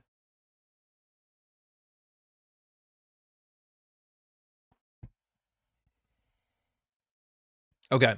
So we have a Paladin. We have 2 20s and 24. We've bought him no cards. We have 2 boomerangs, 2 inside jobs left. We have good money. And she's drawing. This deck is a bit fragile. Now, she can kickflip for TPR to TPR, but like, because we have 1 TPR scored, she actually has to score out a real agenda to win the game. She can no longer fast advance chain everything. It's even possible to fast advance out of 5-3, but you need a Lacoste on the table or a cohort. I'm one of those. I highly doubt Saisantan exists. I know what deck this is. I think it has Saisantan in it. Oh, actually, no. I think this deck has 2 Anansis in the Saisantan spot. If this is like just Steven's version. And if it's an Anansi, like, that's not great, but I'll take 8 credits. We just don't want to lose the Unity, which shouldn't be a problem here. So we don't really have to... Oh, no, with Seamless Launch, we have to consider running this.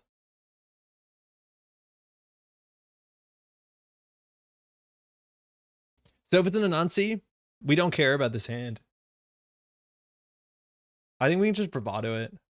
We don't need Mystic. But we like Mystic. This is where, like, I don't know how to use the Saci smart. I'm just gonna go for it. Anansi would be sick. Like, we'd be happy if it's an Anansi. Oh, shit. This asshole. Well, Tributary's here. If we let that fire, she gets a free card draw. She can install a card. It has to be on a different server, so nothing's entering server 4, which is good with us. I think we just let that fire. It's, like, very expensive to break. Well, we only have to break 3 for 3 credit. We're not gonna do that. This is actually a pretty good D-res target. Yeah, if we want to shut it down, but like, I think we have our own issues. Now, if she doesn't install here, now running HQ gets a bit more valuable. Okay, cohorts down. I think we just want to, like, we got our 1 Los value. I don't think, like, we can afford to get more damage in here. This is probably a Botu. If she reses the Botu goes down to 4 credits, we're pretty happy. And then this is another 6 cost dice, we're pretty sure. So it's going to be hard for her to res both, let alone we have window. We need to draw into Hermes sooner than later. We didn't draw this turn, which is a bit of a bummer. Now we have to, like, start playing around Tributary, though, which is a total pain in the ass. Like, such a pain. Because we don't want Tributary in front of a Botu or a Tribute or into an Atini, because it does mess the breaker math. Yeah. Getting a counter, though. Oh, single. Okay, cool. So keeping money to res this, because I think these are both 6 costers, so if she reses here, she can't res an R&D. Just drag it somewhere knowing, I know, but like, it's really, oh, that's good. It's still pretty expensive for us. We could have got Mystic down first, but I wanted to be able to pressure R&D. Doll. So I think she's keeping a card in hand so she could score Nisei TPR fast advance. So it looks like we disassembled that, which is good. None of these cards are that important. Mystic is fine. Oh yeah, they're not connections. Look at that. So next turn we can run R&D, force a res. Then we can window opportunity again. I don't think we actually have a huge incentive to do that. Oh, well, that's good. Why do that, though? So this means that we have to watch out because Thimble Red can become a border control. But now, like, this is broken for 1 credit. So we can just run archives and let it fire. But if that's the case, Lucille can do install. The big thing with TPR is if she fires us on the end of our turn, she can install an ice and then an agenda, but then she needs like a seamless launch. So assuming that she has the Nisei, she has a seamless launch in hand. So we have to play around that she has a seamless. I think the deck is on 3 TPR, 1 Nisei, 3 off-world office. This looks slightly different than Steven's list, which I think the agenda suite wasn't polished. 1 Anansi res is all we need. That's a lot of money. It's a 10 credit swing. We just let it fire. It's fine. Saci and Window, that tributary. Yeah, but it just gets rezzed again. Doesn't do anything, right? Like, it doesn't stay de-rezzed. For us, it's like, it's a good value. And like, that's the thing that I'm struggling to figure out how to play these cards. But like, I think we'd rather do it on a 6 cost dice. It gets a bit annoying. Are they running audit? There's a chance. I think the 5/3 is really good. Like, I think bacterial programming is worth playing, but Lucille could be on, you know, her own version. Maybe she's on audit. I don't like audit. The face one scared decides and but happy to face tank an Anansi. Yeah, because Anansi never kills you. So good never. Last click draw. So this is probably an agenda, considering that the seamless launch play makes sense. So I think we want to check this. Or this is a Lacosta or a cohort. Either of those make sense. And Lucille needs one of those to stick on the table to, well, no, actually not necessarily, to fast events out. Gets you money and deal with it moving? It is what it is. I'd rather keep cards in hand though. Like, I think we just run archives and just to get the cohort flip anyways. And then we can respond to it. We just can't break sentries, which like, those don't end the run. Right? What were you thinking about playing after this? I want to play Steve. Bankhar Steve, face tank Steve. And just like send it.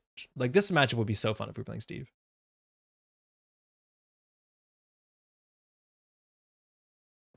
Oh, excuse me, that's on me. I'm not breaking that. 3 credits? We probably could. But drawing it to our HG pressure is a bit hard. Yeah, Steve's really fun. I've been really enjoying Steve. I have no regrets. That was actually a really good click. Especially if something goes in here or in front of here. Because this is paying no additional costs. That was a 2 credit click. Oh, that was 4 credits of value. But that being said, now we can run HQ. Yeah, with ID trigger, yeah. 3 is probably worth preventing a draw and install. Yeah, in hindsight. Virus. Okay, so what's in the bin? A spin doctor? And an Atini. So Atini was thrown out. So we think this is Botu into Botu. Okay, I think we probably run this. We probably don't die to Sice and Ton. I didn't mean to draw. I did not mean to draw there. I meant to run. That's okay though. We can like window. We can. Yeah, that's a mess up. Yeah, we were meant to run there. That's really annoying.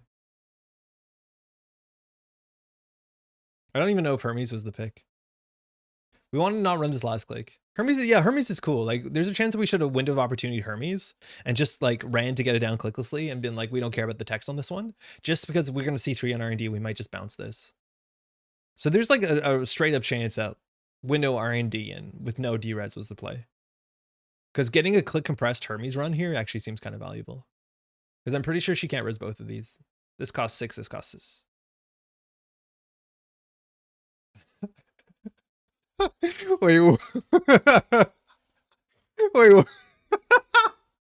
was that? That was really damn funny. What the heck was that? Why? That was really cool. Why did that happen like that? I guess we're not resing anything. That's so much funnier. If there's no intention to res, you can just fire the boarding control. That's very funny. Okay. She still could have something here. She just fired the boarding control. I don't know. I feel like trading boarding control for Rashida is probably not right, but I think she's trying to score out from hand for the rest of the game. Didn't even want you to break there. Yeah, sometimes you don't want to break though because of Kurapira. Like, that's not incorrect. Like, us paying 2 credits to get us faster to bypassing a Boto is actually probably not worth it. I do think you crack before we break it. Because this is fully break, not pass, so you can't like wait for them to pay 2 and then just take it away from them. If they break, they break. Okay. Hermes run HQ, run R&D. Fucking this guy. This little shit. This thing is so annoying. It's genuinely so annoying. I guess we run server 4. Time to knock on centrals. Yeah, but we have to knock with this thing first. Oh man, tributaries are a real pain in the ass. Fastatea? Yeah, it's doing Fastatea stuff, which is like folding to pressure, unfortunately. Like this deck struggles against pressure. I've learned that too. I guess we're breaking it. Like, I don't know what else we're doing with our money.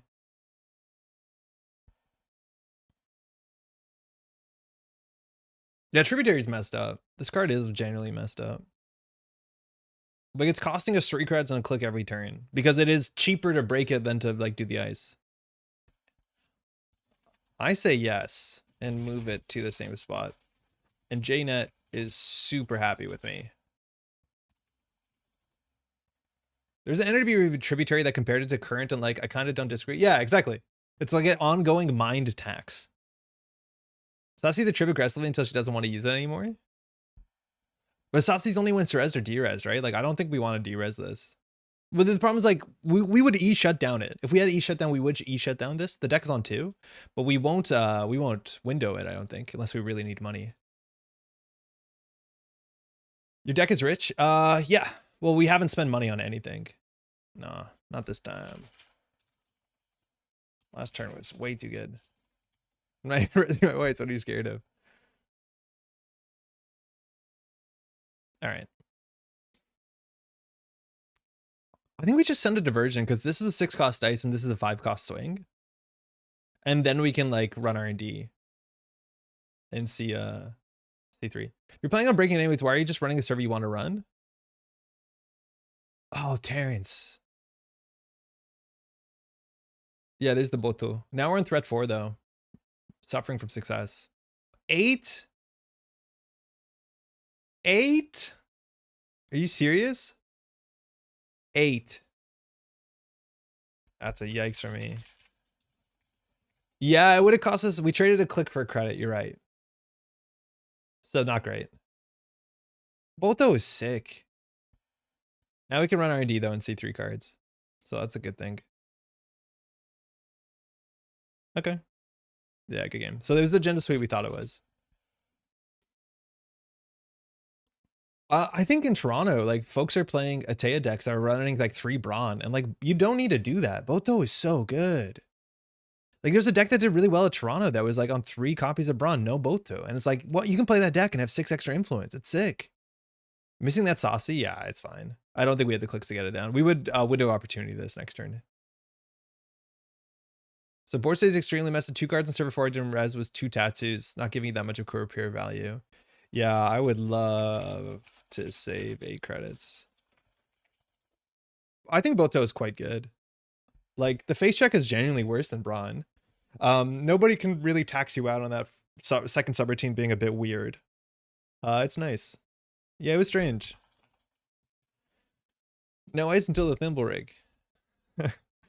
The most flexible ice. Yeah, I didn't have a doof. It was like bravado and window, and I couldn't do anything. Boto power up cohort. I haven't seen the interaction matter just because I've been never forced to fire that subroutine. Because people just generally break it. But yeah, no, it's like it gives you that flexibility to like play Regenesis and like cohort and all that other stuff. During lunch, me and Josh were talking shit about Boto. Oh, Terrence is so good. It's genuinely play it. It's like sick. I'm gonna do with these assets and Jane and F2 server. I felt extremely. Thanks the game. It's a cool deck. That's a cool deck. Slap makes Boto cry. Sort of. Like, firstly, slap is as less prevalent as it's ever been. But if you slap that like first one and then run, like Boto on its own is annoying. But you can't afford to go through an ice just to see if the corporation loses a card from hand. Like that's not a good click, right? Like you have to break the first ice and then deal with the Boto. And generally you want to go through the Boto. Botu. It's slightly modified flick. Like that makes sense. More off, less bacterial, and 1 more trib, 1 less thimble. Yeah. Oh yeah. I think Flick Flack could move some ice around. I'm on board with no Atini, but Vampy, and no Anansi, but Saisentan. It's way more what you want to do. Yeah, you don't want Antini. Like 6 credits for 3 dent damage does nothing with your board state, but Vampirnos is what you want. Like it's taxing, it's annoying, it pushes you forward, you res it for 5. And then you really don't care to spend 8 for a Nancy, but you can afford 5 for a Saisentan.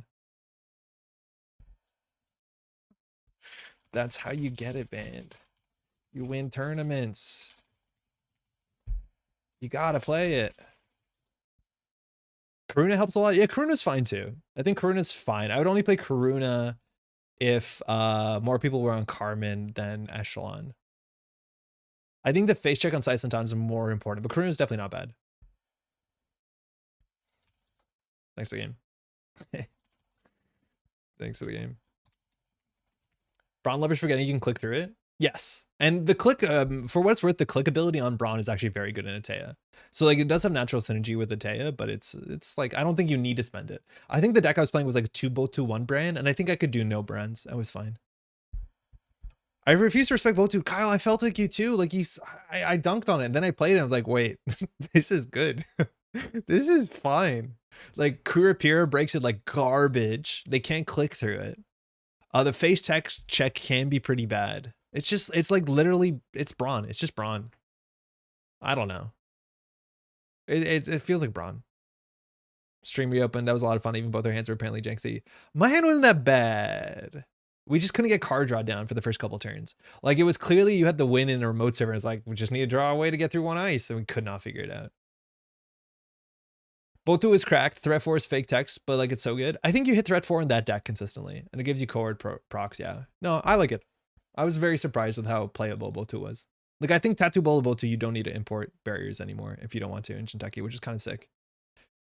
Okay, so the deck that I want to play starts somewhere else, and shout out to Bridgeman. You can go watch Bridgeman play. In fact, I recommend you to do it because there's a link here that takes you to Bridgeman's channel, and you can watch him play on the live stream. I'll have the link in the description. Bridgeman hasn't streamed in a long time. He's kind of taking a break from competitive Netrunner. I did not realize. I'm like, why are you streaming in your kitchen? And then obviously I figured it out after a while. I'm not subscribed on this channel. That's weird.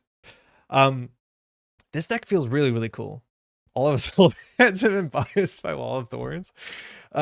This deck feels really cool. What this deck is Steve Cambridge, a very boring ability, but a very consistent ability. Basically, run HQ, draw a card is fine. That's okay. Is that as good as Hoshiko or anything else? Obviously not. And I don't love playing Steve because you put all your eggs in one very obviously labeled basket, which is Ice HQ relatively well. Back in the original Netrunner days, there was an ID that every once in a while a deck came together that was incredibly satisfying. We're going to go with the original core set art, which is kind of not great, which was Gabriel Santiago. Gabriel Santiago was the same sort of thing. The writing was there, it was on the wall, and it was in massive letters. Everyone saw this from a distance. You were going to run HQ because running HQ gave you 2 credits. That's a lot of money.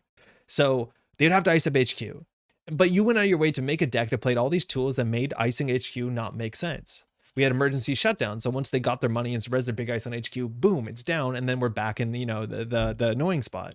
We have Sneak Door Beta, and now they have to ice up HQ and ice up archives. And you just played this pressure deck that when it was good, you always felt ahead of the corporation because it was hard for them to, protect them against this while also like trying to win.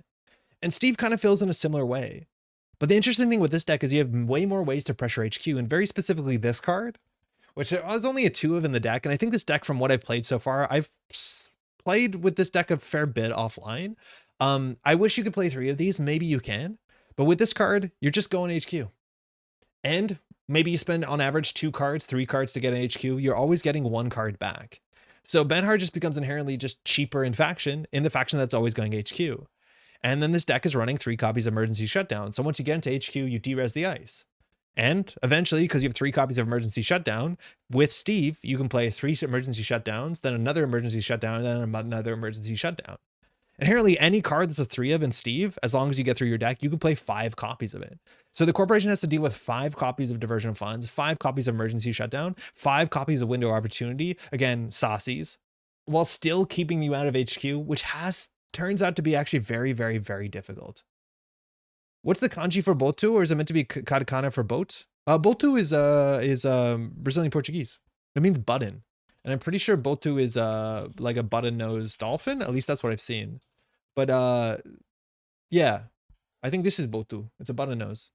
I don't think it's like Japanese, if I'm misreading this.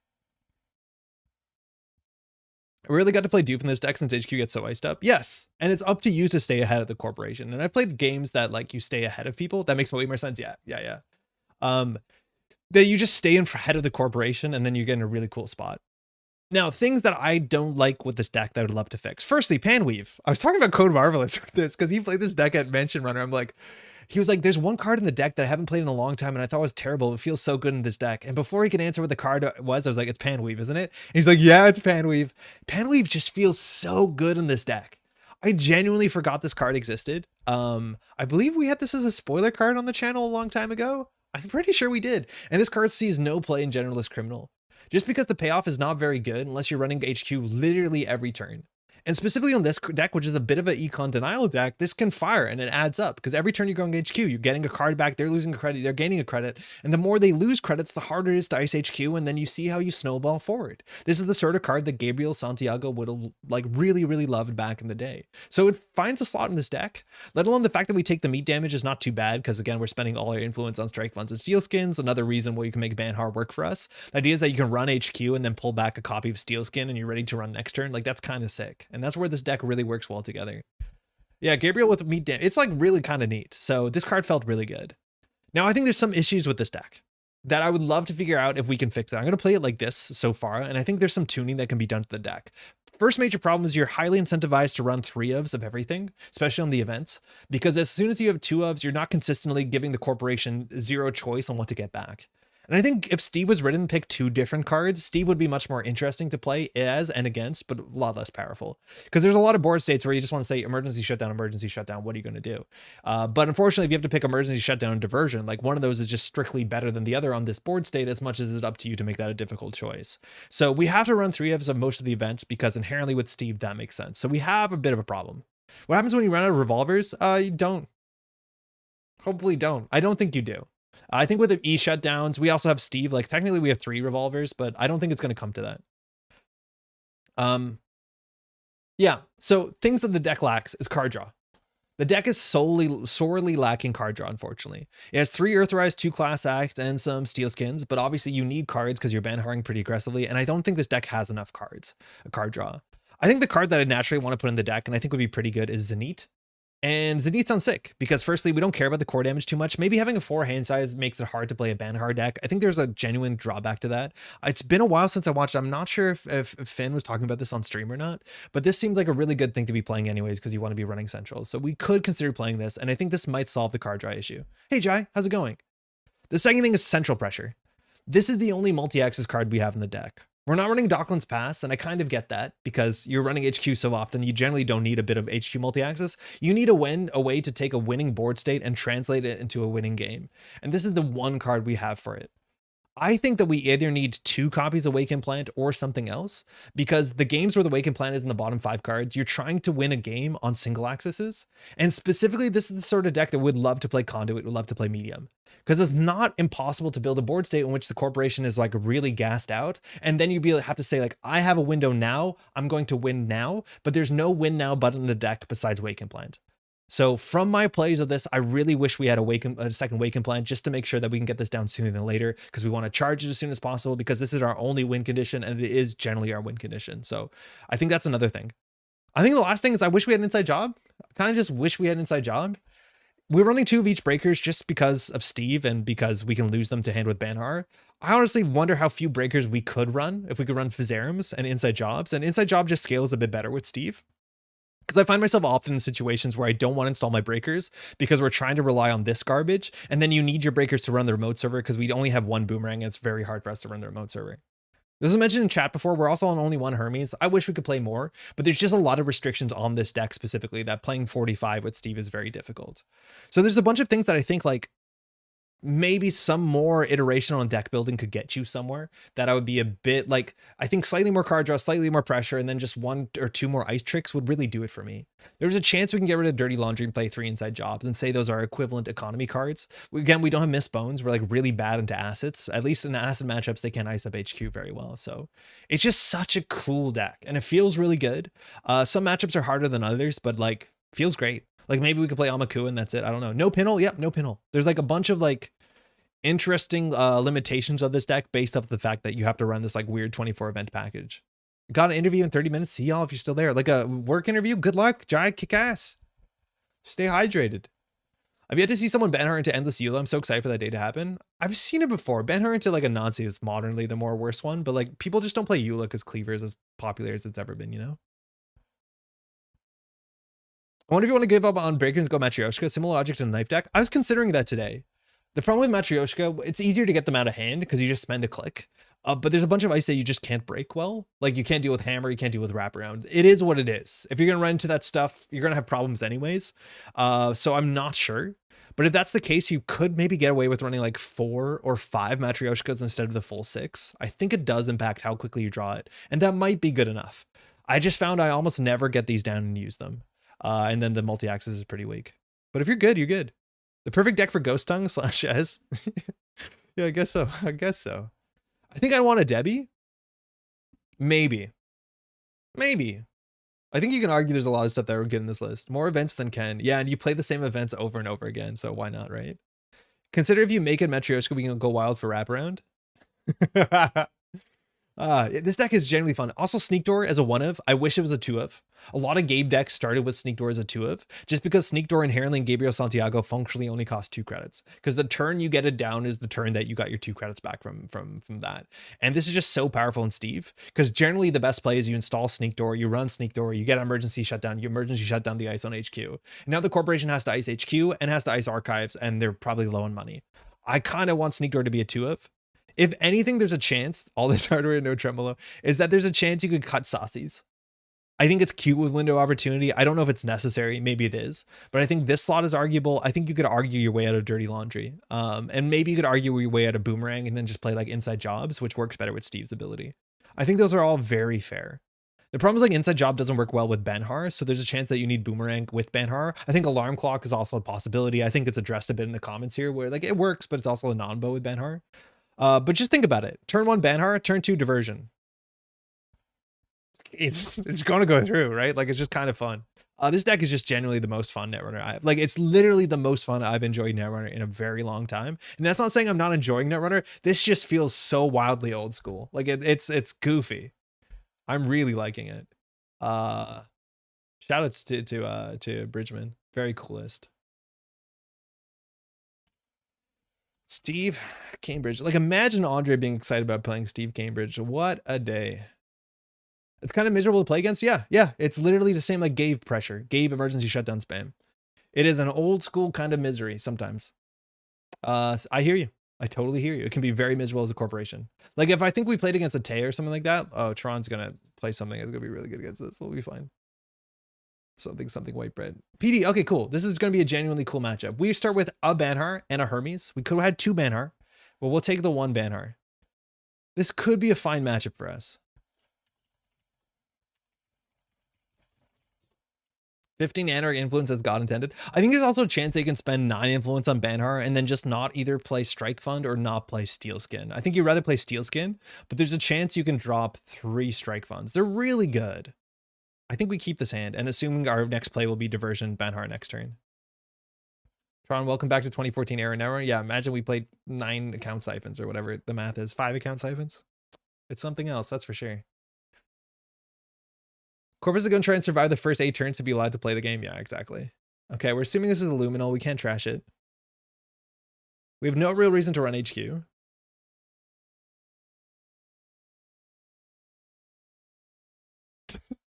Do we do class like into Bankhar?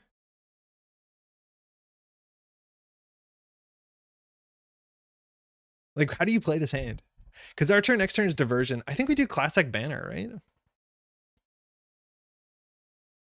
We're going to lose some of these cards to the Diversion, that's for sure. Oh, Rashida, get fucked. Oh, man. Okay, that was bad.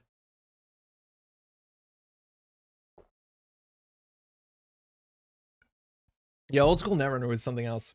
It gets criminal. You iced up centrals. You didn't push out a remote server. Like, turn 1 ice remote server, put something in it. It's very, very strange for a lot of older Netrunner players. Like you don't do that. You ice up centrals, but that's because the central pressure cards like indexing and account siphon. I saw Rashida checked immediately Tron and Saul's Rashida ignored. Yeah, but like your Rashida play made more sense. We were checking Charlotte too. Like I assume that's a tranquility if anything. So you need a second ice on HQ. Okay, well, we're cooked now. Game's over. Game's over. Oh, that sheet is going to cost us everything.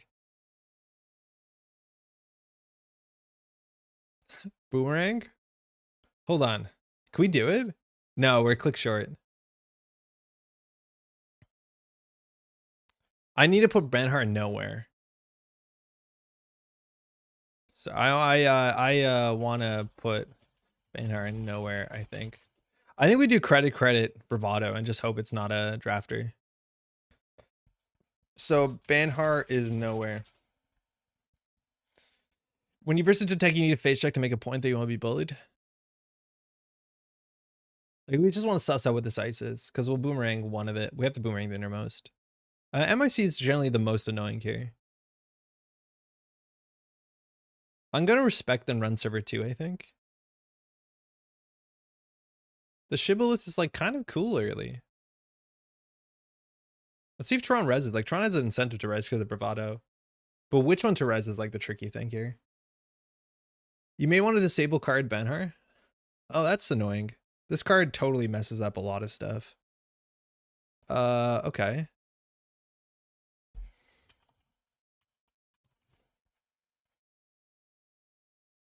Okay, that's fine. PD Tributary. Tributary is good. Literally the games in which Tributary is rezzed on turn 1 and turn 2, I think I have like a very significant win rate. Okay, not like that.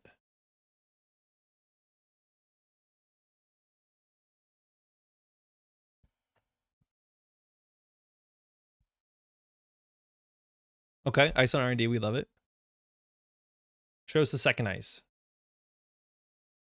Res is 6 cost ice. No further action, okay. Ooh, feels good. So we can throw out the Bankhar. We can E-shut down the Tributary, but it doesn't really do anything. Apparently disable card. What's it? Re-enable? Enable? Okay. I want to respect Rashida again, because we didn't last turn. But then we have to discard 2 cards. There's no way it's another Rashida, right? We can throw this out, no problem. I think we can actually throw out the Sure Gamble. This is where Dirty Laundry is good. If it's a Tranquility, I think we'll actually destroy it. Spin Doctor, okay. Are you going to put back Greasing and Rashida? We're not going to trash that. So we'll get rid of Bankhar. E-Shutdown seems really valuable next turn. I think Sure Gamble. Shibboleth is nice enough. 3 strength is really annoying. We break this for 3. I think we can get rid of Shibboleth. You wouldn't naked Rashida 12 times in a row? Yeah. 2 turns in a row, Rashida out there would be totally wild. I would be very, very happy.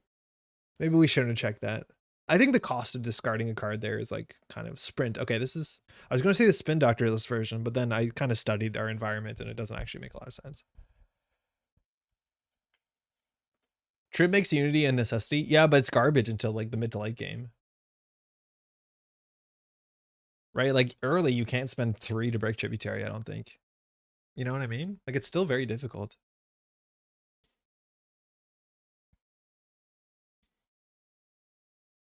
So now when we run HQ, we basically choose like Bravado Shibboleth. Like that's not great.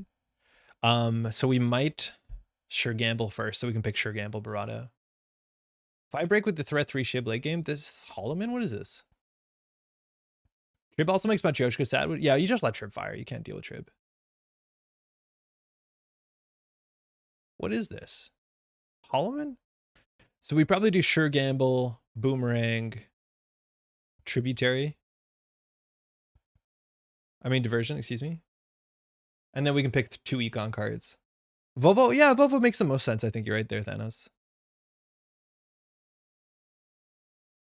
Draw a card, 6 hand size, mind you. There's probably more agendas in there. Okay, building remote server, that's fine.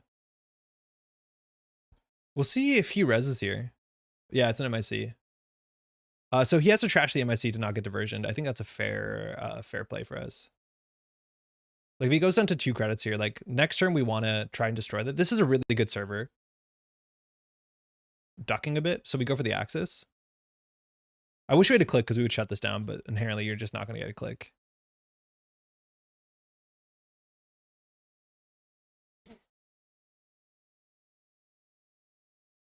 Hard choice. Brazilian Grid. Seamless. Shuffle. Okay, so now this is where we're like, you need a sneak door because we need to get this MIC down. Tributary and MIC, I think, is actually one of the best servers I can imagine this soon in the game. Gonna shuffle back in Greasing Sprint. Yeah, Vovo was right. I'm surprised the Vovo didn't go on HQ. I guess you don't want to lose all of it at once. The Sprint might have played again. So how do you get out of this for credits? On one credit, you can't. Greasing is like what, 4 or 2? What's Greasing? 3? Keep naming numbers. I'm sure you'll get there. MIC is really painful for this deck. Yeah, it's rough. You definitely need to shut it down. So how do we shut it down? How do we shut it down?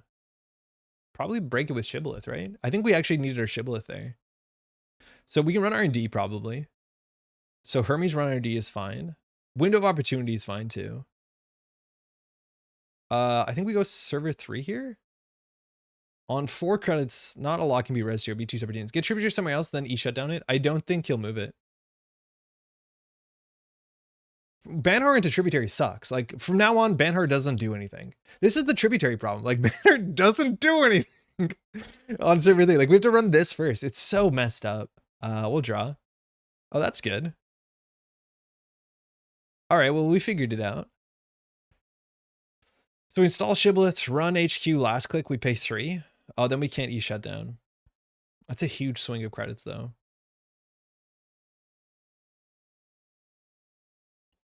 Could be seamless advance. That's not that good. This genuinely feels terrible. Tributary's messed up. Okay. Rashida, not good. That's the second Rashida. 5 credits. So we bottomed a diversion. So now Tron knows we can run HQ. We can always just take 2 damage to go through this thing. Ideally, we don't want it because we lose the shutdown. We can't pick shutdown because there's not 2 shutdowns. But we just want to run HQ and then get the shutdown because then the game's kind of messed up. Tron here needs a hedge fund. Yeah, YDL, I think. Tron actually does love YDL, HB. If YDL fires, I think we're cooked.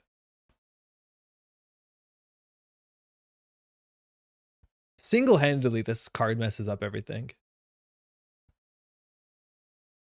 No YDL, okay. Is it worth hiding Shibby and hitting Gamble last turn?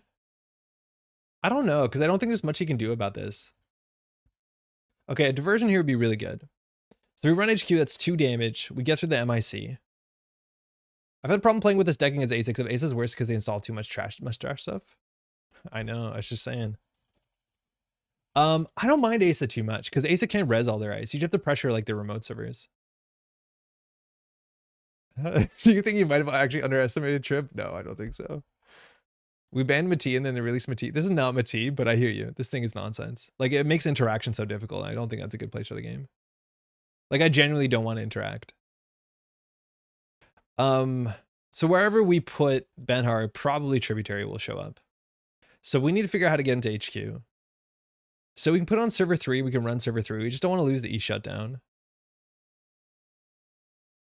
So if we draw and Tributary moves over, I think we're happy about that. We just have to hope we don't lose the shutdown. Window's really good. If we had the Hermes. Oh, Window's actually really good here.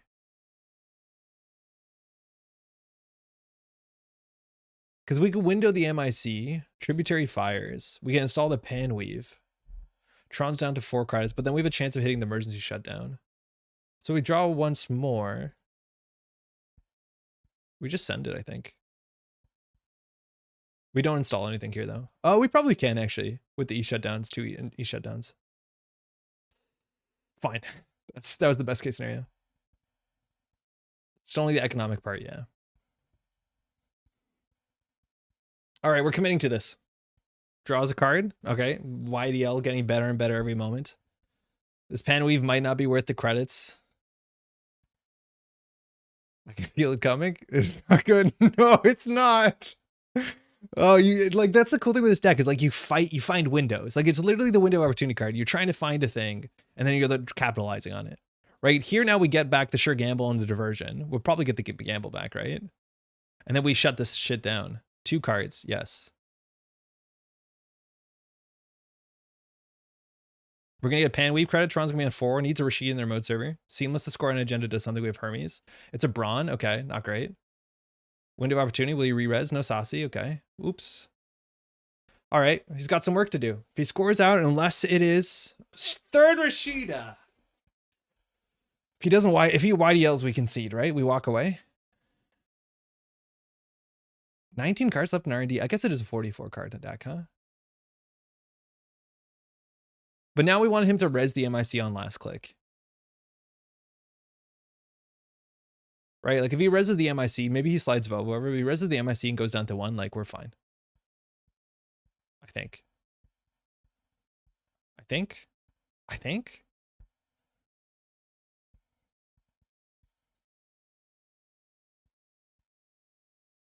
Draw.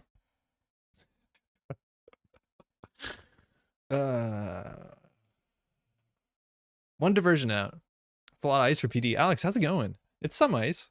Mind you, Tributary is fired every single turn because we've just not had to deal with it. I think we run HQ for Hermes. This is going to get rezzed. If Tron drops to 1 credit, what do we break this for? 2, 3? So we still get in. Oh, because we drew. Because run, lose, click, click. Yeah, then we have to break more of it. So I think we do credit, sure, gamble, run it. I think Cat's Cradle or Mina to play into Doof gameplay is better than Ship. Cat's Cradle is interesting.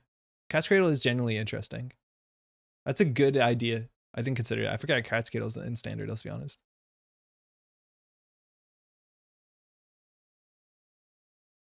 So now resing the 6 cost is pretty rough. Ship's not bad though. It's just like Ship late game is really bad. But like breaking Magnet for 1 early is okay. There should be agendas in here. We can't steal Aqua, but like, I don't think Tron reses this. Yeah. But like, we're just playing the same cards over and over again, you know? It's kind of sick. Not great choices though.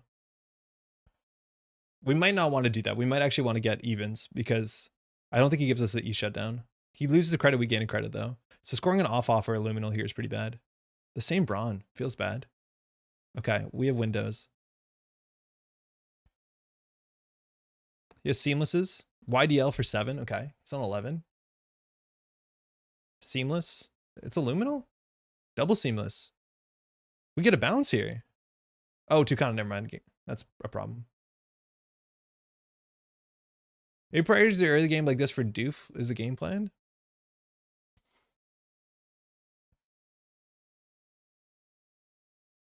It's just this damn Tributary. The Tributary would have happened here anyways. Tucana. What are we getting on HQ Drafter? Okay. Choose an unres card. So now Tributary will move to the outermost. So we can still get through HQ, but de-resing a Drafter is pretty bad. This Revolver is pretty good. So we'll return this back to hand. There's probably agendas in there. So now all we have to do is put Steve on HQ. And run HQ. Yeah, I think that's fine. We can get out of this. Maybe? Another diversion would be sick. Unfortunately, we removed one from the game. Vovo and Archives, cool. So I think we'll go on HQ. We have to run somewhere else. I've been seeing Fizzarum for the Toll Trope. Yeah, Hydrate. Fizzarum is good. Fizzarum is really good. Draw once. Do we want card draw or we want money? I think we want card draw. So the question is what the Tributary moves. Tributary makes the PD look like Glacier. You know how many free clicks he's gotten? You know how many free clicks he's gotten where he doesn't have to spend credits? Like this undoes our pressure. Because all of these installs, all these card draws, all of these free installs, like it literally undoes Hermes. It's good. It's really messed up. This is also where like I want more wake compliance. Because if we had a wake with 2 chargers here, the game is like very different. So we're just hoping this is bad for us. We can sort of deal with Gatekeeper. Not really. Don't worry about it. Drafter we can't deal with. We're just seeing if he moves the Tributary over.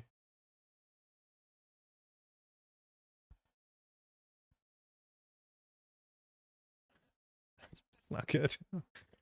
That's not good. Didn't move the Tributary. Now he can't. That's really bad. Oh, we're so cooked. Your digital life is back in hand? Yeah. Okay, we're still going in though.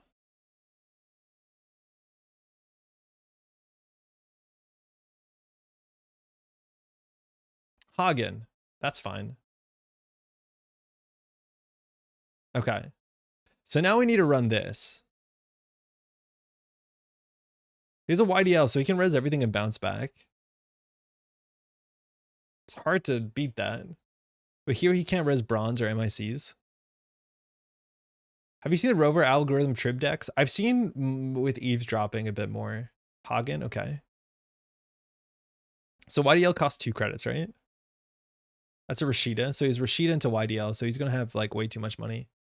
We're also now running glass click, which means we can't do we window there? Actually, wait, hold on. We might window there. We have no installables, but it like means that we might be able to bounce this. Windows Server 3 was aligned there, I think. Like right now we could do Windows Server 3. I think you're right. Crow, how's it going? Yeah, Windows Server 3 here is actually pretty good.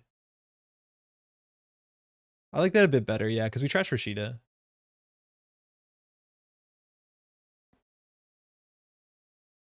Yeah. Yeah, we know Server 3 is Rashida, yeah. Just let him get another one? I don't want to. He's fired too many Rashidas so far. Now he has the credit YDL, which is like something. He also can't res the Managarm. Toucan is worth getting rid of. It's a Managarm for 3. Do we need this? We stop calling a Woo? I don't like Woo. I like Woo better than Woo, because Woo is like Cabinessa Woo. If this goes down to 4 credits, do we need money? Probably not. So now he does like credit YDL and then single install. Oh, double YDL. Okay. So we still have to bait out the tributary somehow. We can just bounce server 5. WAP. No, definitely not. HQ.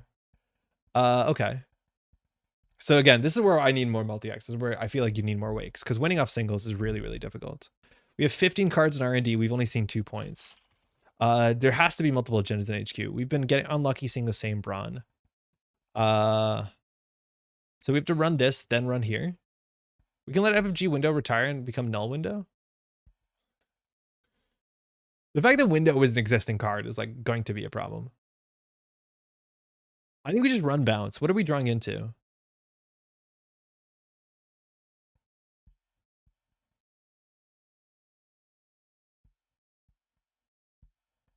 I'm melting a bit in my head. What are we trying to get into? This is a hard deck to credit deny. Let's like look at that bin. Look at that bin. I think we just do bounce server 3. I think this deck also can consider cutting play bankroll. It's not getting to Hagen, but there's a chance. What card? Like Dirty Laundry you can cut, maybe play bankroll. Yeah, this is fine. Oh no, it's not fine because it goes on HQ. Oh, you absolute monkey. Hold on, my fire. Oh, tributary is so messed up. And with that, we just lost the game, I think.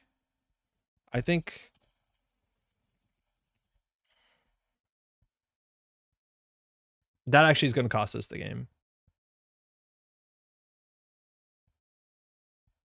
Should have broken it. Yeah, I definitely should have broken that. Because now we're letting Drafter fire. Yeah, I might have to break that. Thanks. Trib mental taxes under. It's like so annoying. Do you know I was talking about Jeff? To Jeff, my least favorite thing about Tributary, and this happened when Jeff and I were playing a casual game, is that it allows no takebacks. Right? Like, it's not good to have takebacks. But genuinely, like, I made a run, and I was like, wait, no. But Jeff had already grabbed and put his hand on top of his tributary, because he was, like, clearly going to move it over. And so I think in a lot of states, someone's going to make a mistake, be 1 credit off, or, like, you know, goof something up, and they'll not be able to take the take back because their opponent clearly, like, moved their hand for the tributary. And that sucks. Right? Like, Netrunner is really lax for takebacks. You know, it's kind of up to your discretion. But 100%, the fact that this card moved over immediately as soon as I hit the run button means that I'm locked in. I can't run and be like, you know, it's like, it has a real compression. There might be agendas in archives. I don't know. So I think here we credit and then we run because we want to steal Equa. The only way we win here is if we steal Equa on HQ. We want to hit the steel skin real bad. Like, there's going to be a lot of board states where the runner will run and make a mistake. I'll move the tributary over and it'll be... The Vova is a giveaway. I think the Vova just, there was no other ice to res, but maybe you're right. If that's the case, that we can, like, Bankhar archives. Yeah. Oh, class act. We're back in the game. Come on. Come on. Oops, too many cards. Like, this is why you play Bankhar Steve. Stop. I need you to see another card. I need to see another card there. It's really important we see another card.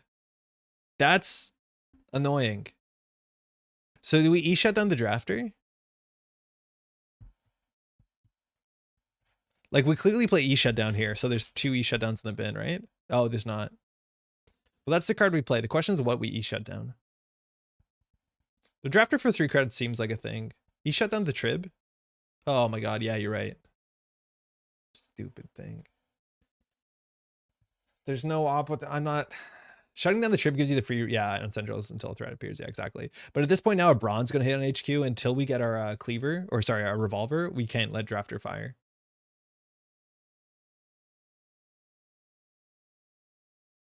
Okay. Out of sight, out of mind. Yeah, now we're going to jam all the... Now all the points are going to go in there. We can't let this drafter fire because obviously you can't let the drafter fire with Managarms and Rashidas in the bin. We want a nice res here, that's for sure. So it's either Brawn or MIC. Oh man, that's so bad. I think we have to just like Bravado archives.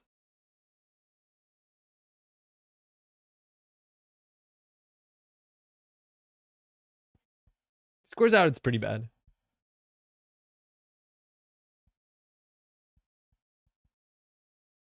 Let's see. Because if this is resed for 4, like this 6 coster might be a bit annoying.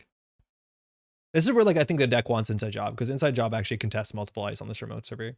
I like it a bit better than Boomerang. Boomerang was good this game so far, but like Boomerang works really well with Steve. Have we seen 3 different brands on hand? I doubt it. I think the deck is probably on 3 brands. Seeing the same brand, that's unlikely, but like there's 14 cards in R&D. There's definitely agendas on HQ in every single run. Movement on you? No, it's not yet. Not yet. Soon. Tron just has to figure out how not to mess up into window of opportunity, which is really hard. Well, what makes it a fair bit easier though? MIC. Yeah, okay. That's why. So that's just going to fire. Maybe we should have Bankhard that. So now I think we can run HQ. Yeah, that made sense. That was a good thinking of a res. That's expensive. Are there cards in are there agendas in archives? There might be. So to score out, he needs 3 credits. So we can run HQ here. Please no second trib. Yeah, we'll find out together, I guess. But this is what I mean. Like, you're just sending it. You're just constantly sending it. Remember, Panweave is a 2 credit swing. Like, it's sick. No further action. I'll take, please hit the steel skin. Oh my god. Oh my god. Oh, don't lose a sneak door. Oh, that we're not going to lose any of these. Oh wait, sneak door is really bad into an MIC. But we have an E shutdown in here potentially. 2 cards. We have an E shutdown. I just don't know if we're going to get an E shutdown. So we have a window of opportunity. We have an E shutdown. The MIC being res is really good. Sneak door might not have been the keep. I think we might have needed the clickless card draw. So we can go for a Steelkin shutdown. I think that's like of relative same value. But like, as much as I'm complaining about this matchup, you see we have cool lines that come down to exciting options. We need the wake. But like, we're still pressuring Tron. And Tron's had a really good economy. Like, look at all this res dice.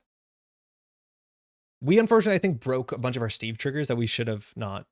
Maybe we're playing from behind enough that we have to just get what we're going to get. But like, he's thinking. He has to make decisions. It's cool. This deck is sick. It's a shame that Tributary is a thing. How many of those do you have? Oh, we have the E shutdown.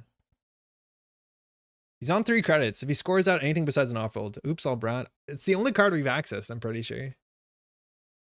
He has an agenda saying there's 13 cards in R&D. There's 4 points out. Don't be Illuminal.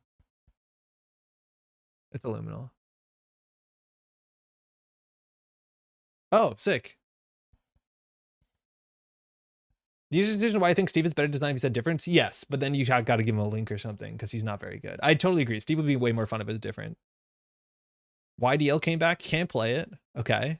Thinking. I think we bounce this. And so we install the sneak door, run HQ. We might lose the shutdown though. So we have to get lucky. So he's going to want a YDL.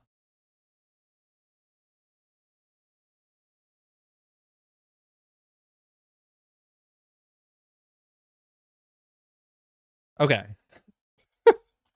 What's the math here? What is the math? Because we want to draw, run HQ. Toronto will be down to 1 credit. So that's good. It buys us a bit of a turn because he has to credit YDL. So we run HQ, eat the draft or take 2 damage. We don't want to lose sneak door or E shutdown. We could pre-install the shutdown, the sneak door, and then just have sneak door, but sneak door is useless if we lose the E shutdown. There might be agendas in archives. Panweave, yeah, Panweave is only first per turn. If this was every run, it'd be busted. The game would break. Because you just lock them, right? Forever. Is it worth windowing the drafter? Oh, fuck. You're right. It's 100% worth windowing the drafter because it installs sneak door. No, that's a sick play. Rohit, that's amazing. No, that's the only shutdown we got back. Oh, that play is amazing. But this is the problem. Like, we need more wakes. Yeah.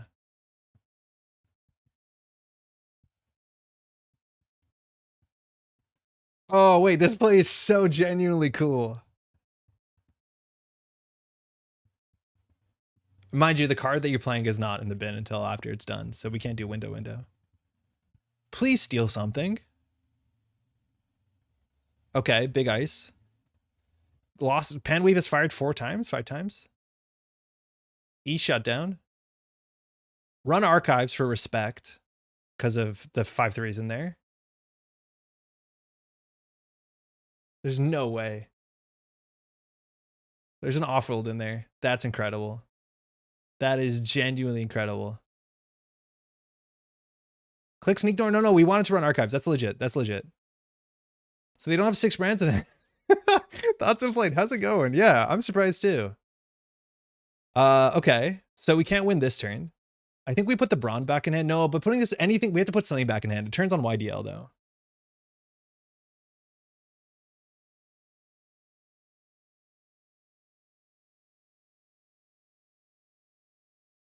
This is not a great run.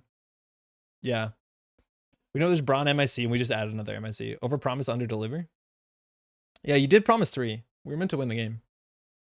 So there's the YDL credit. Okay, now there's ice on archives. So now if we get an E shutdown back, like that's a bad res. Vovo there. Okay. So we just need a draw.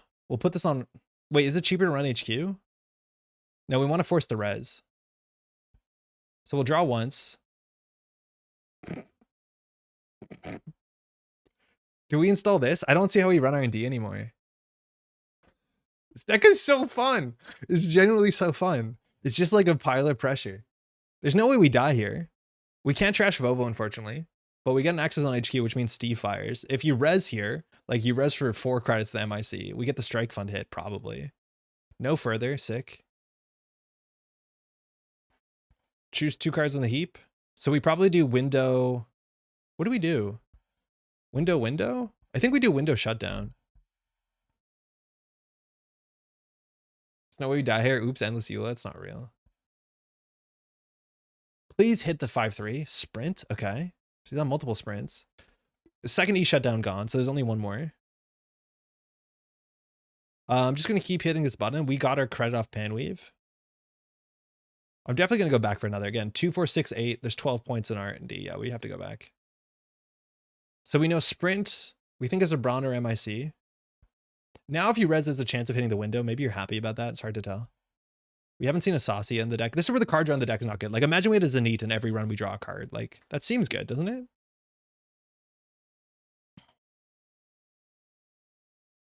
I think the Waken Plant's useless. That's really good. Hadn't been interested in any runner decks, but it seems kind of my suffering. It's really fun. I don't know thoughts if you've been playing for a long time, but this feels like old school criminal. Corporate hospitality, going to bring back a Rashida, I take it? Oh, YDL. Okay, yeah, that's fine. We still force the res here. And hopefully it hits some of the good cards.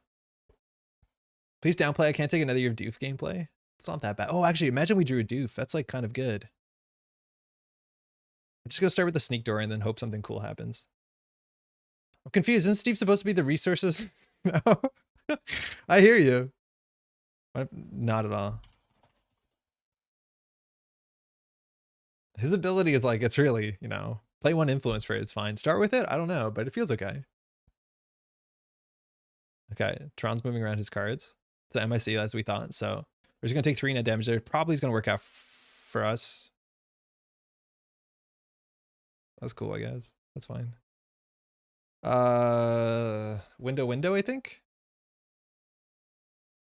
Lol, yeah, no. We were so excited for that. Yes. Yes. Oh, good game. Damn, you had so much money. I'm gonna stop that. I think the game was cooked if I didn't derez the trib. Imagine we didn't derez trib. The game's over. Straight up over. Was it turn you breached HQ with... That's the first... Oh, get out. That's super surprising. 9 cards in R&D. Yeah, 9 cards in R&D. And I think all the agendas are in there. So we got unlucky. Like, if we had pressure, Tron probably would have pushed a bit more. We were lucky we got our early Hermes. But these are the things. Like, we don't have enough multi-axis pressure. So either we have to play... Maybe we could play 1 Docklands Pass, maybe. Or maybe we want to play 2 Wakes because getting it down is good. But there's... Yeah, 3 agendas and 9 cards in R&D. Iqua, Luminal, Vitruvius. Yeah, that tracks. The deck is only on 8 because it's playing 18, but... Oh, this deck is really fun. Yeah, I think so. I have problems very quickly. Second ice on archives and HQ. I think you need. Yeah, so Toronto crawl back, right? Like remote server, this is where like inside job is good, but I think he needs an ice here and an ice here. Was it do corp hospitality to second YDL? I think if you do that, I think I'm happy if you do that. Because you draw 3 and I can still get in. Yeah, I don't think you want to do that because drawing 3 and then allowing an open HQ, right? Like then we just run drafter for 2 net damage. Yeah. What a wholesome fun time with Uncle Steve. Thanks for the game. Chrysium? Yeah, Chrysium. Chrysium cooks us. We have no misbones. Chrysium is just very, very, very good into this deck for like 10 times reasons. How many times did Panweave fire? Besides suffering damage, 2 force. So 1 to gain. Let's just do that. 1, 2, 3, 4, 5, 6, 7. 7 credits. Like that was a 7 credits. This is a 14 credit swing of a card. Like I've never felt good about this until a deck that just every click runs HQ. This fired 7 times. That's buck wild. Yeah, right? Oh, you can hear me, Tron. Yeah, that's absurd. And like the returns where it really mattered, like where you're preparing for YDL and I lost like you're not functionally your turn, but your turn was like YDL jam install ice probably. And instead you have to click for credit. Some credit, it's a lot. It's like genuinely an absurd amount. This card is like goofy. It's so goofy in this deck. And like, I've never seen this C play before. How are we doing on time? 11:11, we can do one more. You played 1 doof and you ducked it? Yes, we played 1 doof and accessed. Because he rezzed Vovo and then Ice, I think. It was an MIC. But yeah, it was an access on a doof. We never actually landed a doof that mattered. But like, you have to play out the game as a doof. So like, if he pushes for remote server, then we have like thread and doof. But the problem is we don't have enough card draw to get our doof. We could have taken a second to like get down an Earthrise. We probably should have. It's worth the money because like card draw is worth something. Oh, there's a good prov deck posted on NetRunDB right now. I'm not familiar with it. This hand's probably not it. Thanks. Dude, how's it going, by the way? I totally looked at finding the Trib without Tucana. Yeah. Turn 1, like, I think Trib into MIC is the best HQ you can get that soon in the game. We'll mull into Bankhar. No, we have Panweave and Diversion. So there's a prov deck posted right now. Ice on HQ. Classic. So let's just see what this looks like. Doing the prov the most. Spokane, which is, means CO, not Colorado. Logjam, Treeline, Magna, Mesna, Chessa, Unspine, Serevna. That's not going to be good for us. 2 Oppo. Self-growth program. Holloman. Yeah, it's not going to be good. There's a Saci no-show last game. Yeah, it was fine, though. I don't think we needed it. So, like, what could this be? Cohort Rashida Spin? This could be any deck. Let's find out. Oh, okay, this is something else. Vig. You know what? Shit, I have to trash this. Where did this deck come from? Played on D's list, but make it Steve. No, this is a Bridgeman posted this list. We played D's list a couple times, but this is a list Bridgeman did a stream 2 weeks ago, and it's like been the most fun runner I've enjoyed in the last while. It's sick. I'll just link it in chat right now. I think we have to trash this.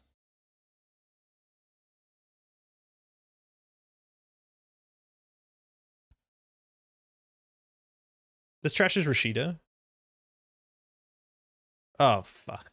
Okay. Credit. We don't install cards. Like, bouncing a Bankhar is pretty good, because then it buys, like, a whole turn. Hey, droids, got ruined by Saraswati using hearts and minds at my weekly meetup. How's your day going? Why didn't you trash it? Day's going well. Glad that people are Saraswating out there, getting their advancements for on tempo. Oppo. Oh, great. I just guess I shouldn't have done that. Okay.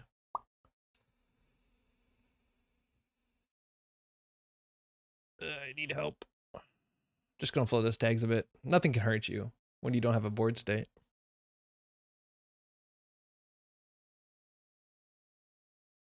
Why are we doing this? There's nothing we want to steal. Okay, there's something we want to steal. My poor Saci. Shipment from the Disburst. Okay, now we really need to run that a lot. No advancement either, so this could be Rashida.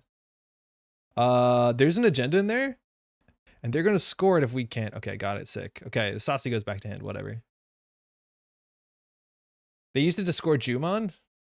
Yo, you high five your opponent, and both of you get to enjoy that game. That game is sick now.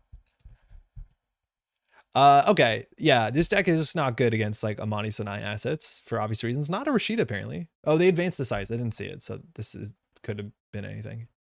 So I guess Mess and Chester will logjam Aket. They have a shipment from the Disburst, so they have to get at least one more credit. Install. Oh no, they can score from hand for one, right? Gotta agree. Any game where Juma gets scored is, yeah, you high five and both of you be like, what can you do? It's sick. Remember Bridgeman talking about the toughest part of this deck, getting something to Steve in the early turns? Yes, yeah. Our ability doesn't matter on turn one, which sucks. Oh, sick. What do you got? Off-rolled? Crypto Crash. Oh. That seems fine. So we can't steal Bologna. That's a problem. It's hard to win the game when you can't steal Bologna. But Panweave actually might matter. Imagine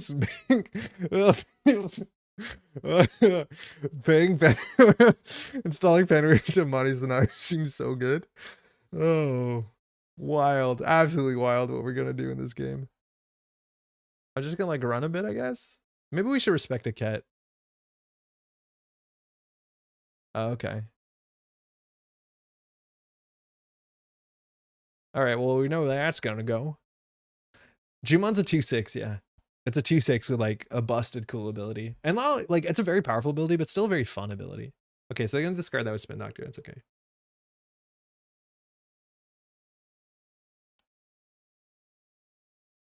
So the cool thing about Panweave is that it doesn't matter if they don't have the money. Oh no, it does matter if they have the money. The money is not produced, it is moved. You get to steal their tokens. So I think we just do click 3 run HQ. The Bologna could be here. Maybe we ship him for the Disburst. It is 1 and 4 for Bologna. That's fine. Oh shit, is that a Bologna? Should we just ran that? Oh, that's an NGO front. We're in a bad spot. Message Chesto eats your money. I guess we run that and then we diversion and then see things are going. We have not gone beyond our opening 5 hand cards, but what good 5 cards these are. What good 5 cards. Urtica? More like Herdica. Reversed accounts. Okay. Yeah, I gotta deal with that. So much Steve value. Shut up. I know. Okay, the Panweave is gonna trash the diversion, or is it gonna hit the steel skin? Either way, doing that to Monty seems like kind of a mistake.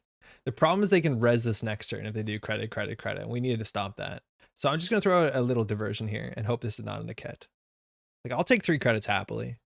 Aw, sick. All right, we're working on that Steve value. We'll just take a credit here.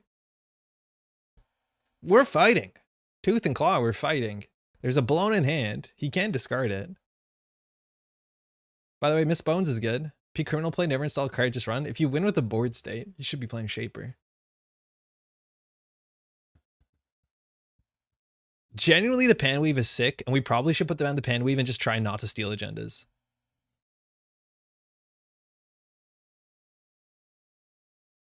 Why do you have 5 credits? Oh, market forces. Fuck. Oh, the tag punishment in this game some days can definitely be something. Can we scoop?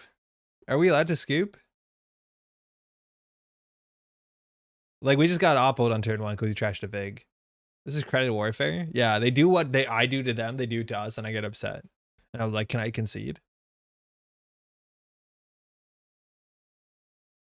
These Saci credits, we're just going to immediately lose to a mesh to Gesso. They're going to come in and they're going to leave. It's going to be great. Yeah, there you go. No, my 3 credits. I should have thought that out a bit better. At least they don't have money. At least we don't have money. All right. Maybe we should check this for Rashid. We just don't have money. Don't advance server 6. Checkist. You should draw that, actually. Why did we trash the last checkist? I don't care about that. They didn't have to remove the token? No, they didn't have to remove the token. Spin Doctor, okay. Yeah, they could have just let the 17 fire. That's true. It was a pretty funny game. We have no economy card that gets us back in the game. Amani Sanai is, oh, it was Rashida, is like straight toxic now. Like, we just can't build a board state because we have to build our board state. We have to clear the tags. We have to trash Amani, and we're not going to get oppoed between then and now. No, of course we are. Like, we just cannot install cards anymore. It's like one of the worst things to get into bad board state and get Amani locked because you like just can't straight up play the game. Perhaps the Eula Dream will, yeah, but how are we going to get down to, what's it called? I'm going to fold.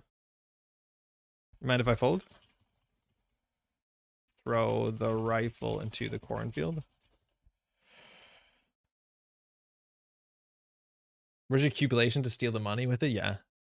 Best case. Good game. Yeah, we shouldn't have done the thing that we did. We shouldn't have trashed the 4 credit Vig. Thanks for the game. We lost to Oppo in turn 1. That's on us. Okay, not good. Run it back. I think against assets, we just ignore assets, probably. I think we have such a bad game into assets, we just like let them go. Nuvum, okay. 54, cool. Opening hand, shutdown, gamble. Diversion, Saci. Hey, you thanks, you too. And Nuvum does make money. That's kind of cool. Now, all of our hands are good. I think we just have the mulligan to Bankhar. That's an okay hand. The face when you don't respect Oppo. Nuvum. Gain 2 on 11. Okay. Government subsidy.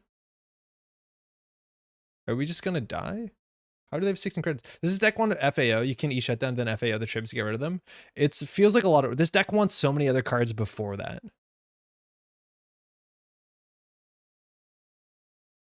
They have a lot of boarded. That's fine. This is where, like, you know, the card draw is not very good. Bruh, yo, what was that? Good game. What was that?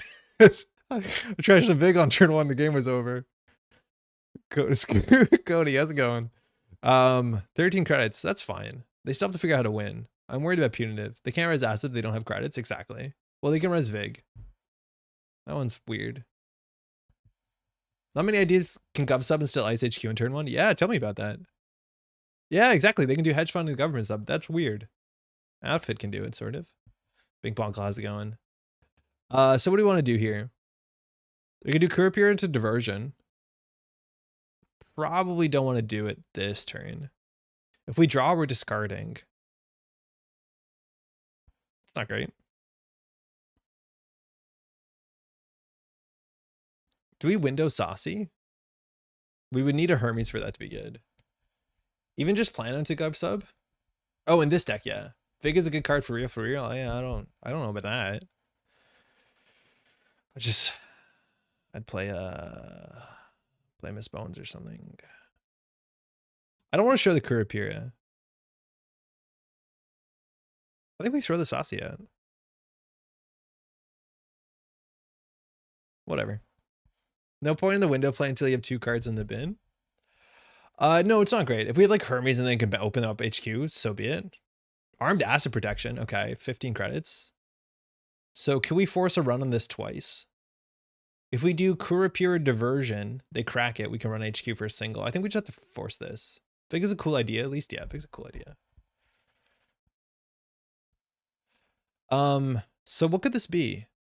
There's a lot of things we can break. If it's a logjam, it only has 2 subroutines. No, the Saci, it's totally fine. Pharaohs. Oh, that's not good. Oh, if we had the Saci here. Do you think we can window of opportunity this?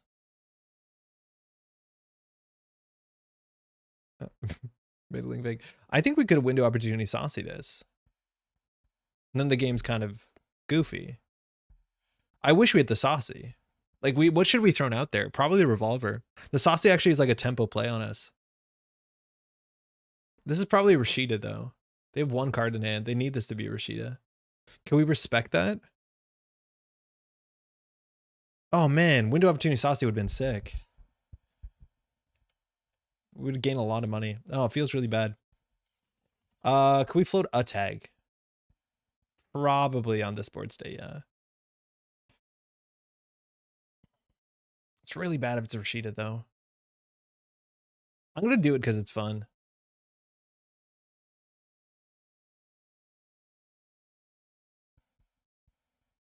Like, this line is weak to Boomerang and Inside Job, so maybe it's not that good behind here. We'll see. Wall to wall. Ugh. Ah, I hate trashing things. All right, well, we've mismanaged our finances once again. Yeah, I think we need to realize what we have to do on the remote server or not. I think that line only made sense if we had Saci. That being said, we have 2 cards in the bin, so that's kind of cool. They have to ice up HQ. Well, they did. That's not good. If we have no Bankhar, we have nothing. About to get Oppo'd? Nah, we're fine. It's 54 cards. This is the problem, is like, I don't know if we should play these. I think we do. I think we do this into this. I was going to say, like, we don't have a deck unless we have Bankhar. Well, now we have Bankhar. So this is 2 credits. I think we just do this. If we lose 2 revolvers, it's fine. So now the remote server is a bit cooked. They haven't played an operation in a while. Okay. So how many subroutines could this have? 3? So we could do credit diversion. Oh no, because we need to break border control.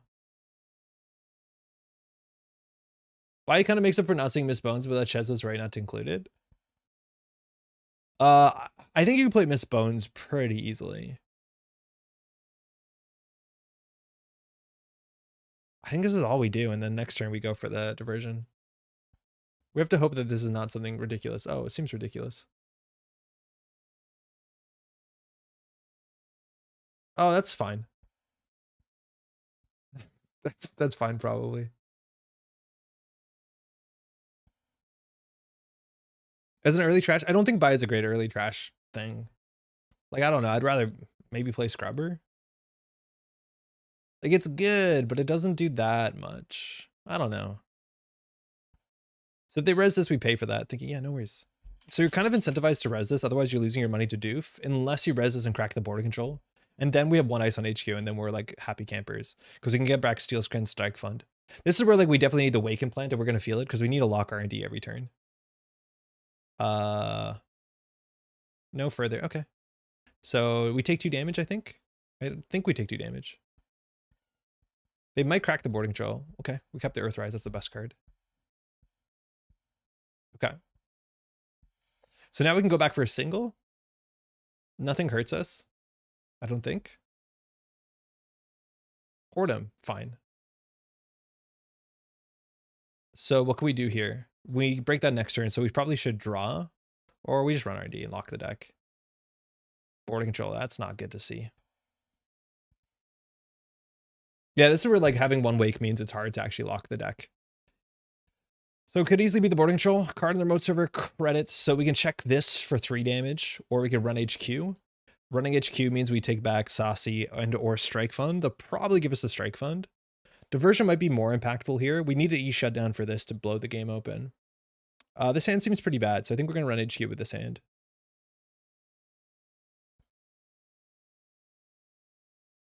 Die to snare. So we should take... I think we just do these. There's no way they give us Strike Fund, though. I mean, Steel Skin. We definitely need card draw. We should have actually maybe gone for Earthrise Strike Fund. Or sorry, Earthrise Steel Skin. Seamless. Oh, that's terrifying. Maybe we should have Bankhar this. I think the game's going to be over in 2 turns. That's good. Abstractly. We need a shutdown for that to be good. Draw. Okay, that's better. We just keep drawing. Okay, hold on. Let him cook. Done seamless. Server 1 Tucana? Tree line on Pharaohs, that's okay. It just gets derezzed. We don't mind. We can check archives. How bad is it if we check archives? Okay, so things we need to do. We need to consider running this. They can't re-res it. We probably need to derez the Hoard'em just so that we can get in easily. So figuring out what we need to run here is important. So I think we put this on HQ. Then our play is probably like Strike Fund, Sneak Door, run HQ, take Saci. You're saying the draw engine feels weak, so Biobands acts as a middle ground that helps clear tags, finds missed bones. The thing with Biobands is like it's a card that kind of you hold in your hand situationally. No, I hear you though. I hear you. It's just a shame that all the card draw cards in Criminal are neutral. Okay, so we have to make a play here. If we get Sneak Door, run HQ, that's fine. We want to keep the shutdown. We either shut down the Pharaohs and run this and force a 5-cost res. This is clearly something, but we don't know what. It could be a Malapert, it could be Tucana. They drew a fair bit. We can check archives too. That might be something. If we put it on the Hoard'em, we Sneak Door, get the Sneak Door in, shut that down, run HQ. I think we put it on HQ. We did, okay. So that's the case. We do Strike Fund, Sneak Door. Draw anything. Oh, we only have 1 click left here to shut down. Okay, that's a bummer. So I think we need money. Saci is a click for 2 credits usually. I think we do Saci. Earthrise Strike Fund is fine. Border control, okay, so we don't know what's on R&D. So we can shut this down. I think that's fine. So now you need to rest 2 ice on HQ. Would love Awaken Plant. We have a Steel Skin in hand, and they know that. The most dice on a single, subroutines on a single Wayland dice is 2. 2 unknowns in hand. We know border control. Ice on archives makes sense. So now we have to force 2 ugly reses. So we'll start by running HQ here, where we're guaranteed the Steel Skin. We could put the Saci on it, but then we die. Okay, 2 credits down, so now you can't res the Sneak Door ice. Is Dream to run base card draw? Yeah, but we need Zenith. Why not shut down the Pharaohs? Because we will only win by getting to HQ cheaply. All right, nice. Strike Fund Laundry. This might be a Spin Doctor. Because this is where I mean, like we play the same cards over and over again. We want a Hermes here, but we can do Strike Fund Steel Skin and just keep like that sort of thing going. Bridgeman has rotated? Kind of. Same border control. Bummer. So if we do credit Dirty Laundry to R&D, we lose to Descent. Why do you die if you Saci? Because then we have 1 card in hand and then we die to what's it called? To Bankhar. So I don't know if they have an agenda. I'm going to risk this all that this is not a Descent. Not a Descent. Logjam, okay. The 1 card with Steel Skin though? Oh yeah, it's true. That's true. They resolve 1 at a time. No, you're totally right. You're totally right. Maybe we shouldn't do this because we died to Punitive very easily. Rashida Spin Doctor. Okay. Could have drawn there. It's okay. We have a lot more money than we think they do. They need to get their money up. We need to get through Hoard'em again. So they need to ice up HQ, but also ice up archives. What are we weak to? Hammer eats her sneak door. That's pretty bad. Stavka's pretty bad. Hey, Zarba. Yes, subs resolve one at a time. 100%. You have to be saying that the most subs is 2. Logjam is 3. Be careful. Oh, yeah, Logjam is 3. I think 3 is the most because of Pharaohs and Winchester. Okay, so this is something we want to contest maybe. So how do we contest this? We can do E shutdown window of opportunity. So this is the fork. We're definitely running this server. So we'll put this on HQ. We'll start by running archives because if they res here, we're happy. And then we do window shutdown. There's a descent.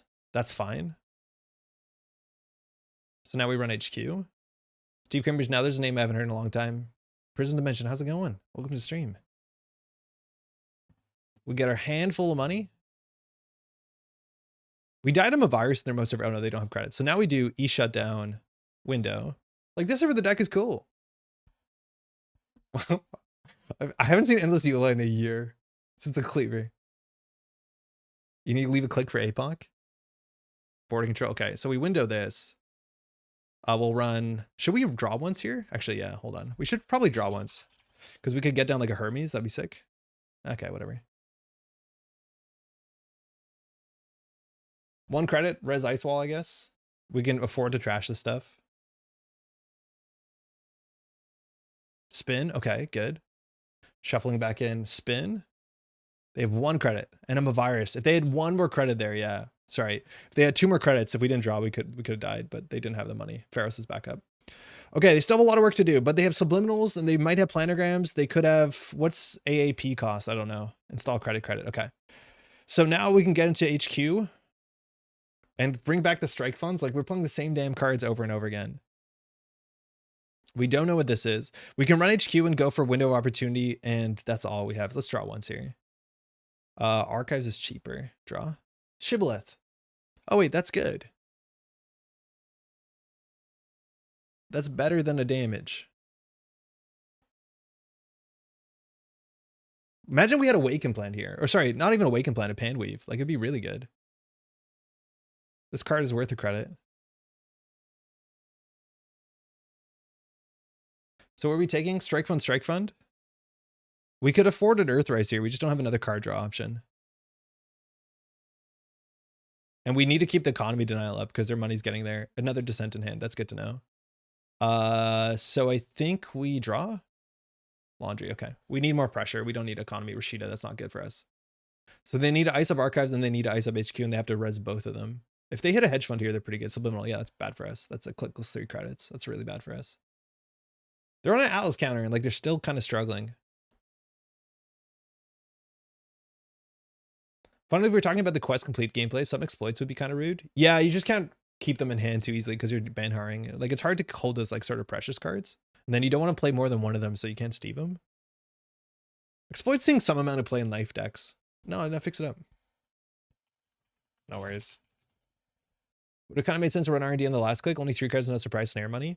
It's not more important that we win off singles. It's more important that we like get our pressure tools. So the draw there is probably better than the single axis. Armed acid protection to gain 7.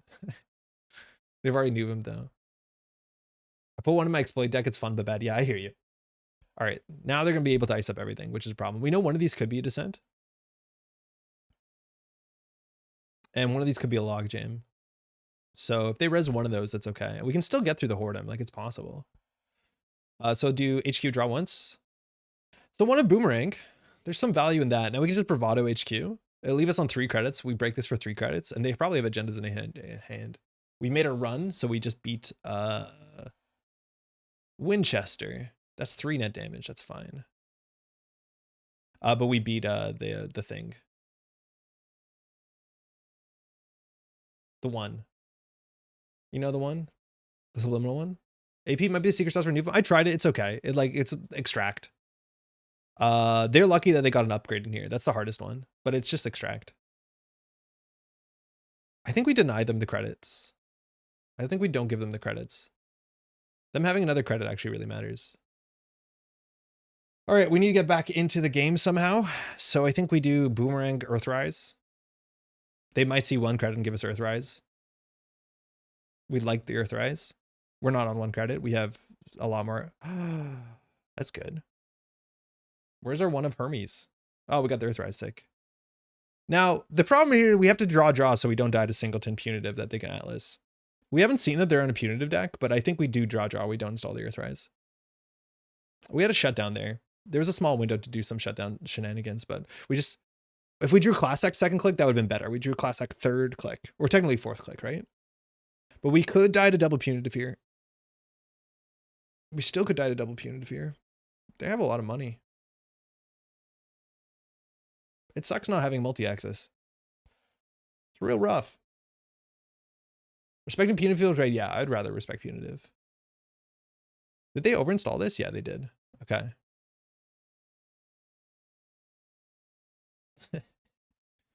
So where do we put this? It's 3 damage on HQ. Sneak Door forces 2 cards. Did you pull Descent back? Did you pull Descent back earlier? I must have missed it. 2 turns ago, right?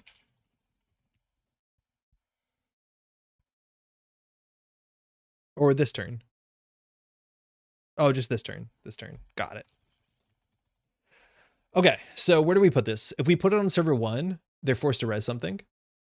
I wrote that F as just like F's sake. It means for sure. Okay, so we have to figure out where to put this Bankhar. If we put it here, they have to res this. If we put it here, we go through HQ. We lose our whole hand. Then in the bin, we'll only have 1 shutdown and 1 window. If that's the case, we can shut down or window this. And then we can run it. They can still res the Pharaohs or this, which is not great for us. The other option is like to force money off the Sneak Door. We can get through 1 ice and probably another ice. This could be a logjam. It could be boarding control. If it's a logjam, it has 3 subroutines. That's fine. And then we get into HQ. With any card in their mode server, it could be a Basalt Spire. And if it's a Basalt Spire, we lose in 2 turns, I'm pretty sure. Because they can just like Audacity cycle. We haven't even seen a Slash and Burn. So pressuring HQ is really good into Slash and Burn. I think if that's the case, we probably should install Classic, draw, run HQ. Just because that gives us the most cards. That will put us on 5 credits. This is 3 to break now because we can give them the credit. That seems fine. So I think we will do that draw. That's really good because we'll get 2 E shutdowns now. I don't know what we E shut down. It might be one of these. But we probably don't play it this turn. We just need pressure, like a Pan Weave, Awake. It's just the draw we're not very good at. I think there's ways to make that more exciting for sure. Is Classic better than Earthrise? Huh, it might have actually been. Earthrise might have been better for us. We're not going to break the credit subroutine. Oh, I broke the wrong one. You can have a credit.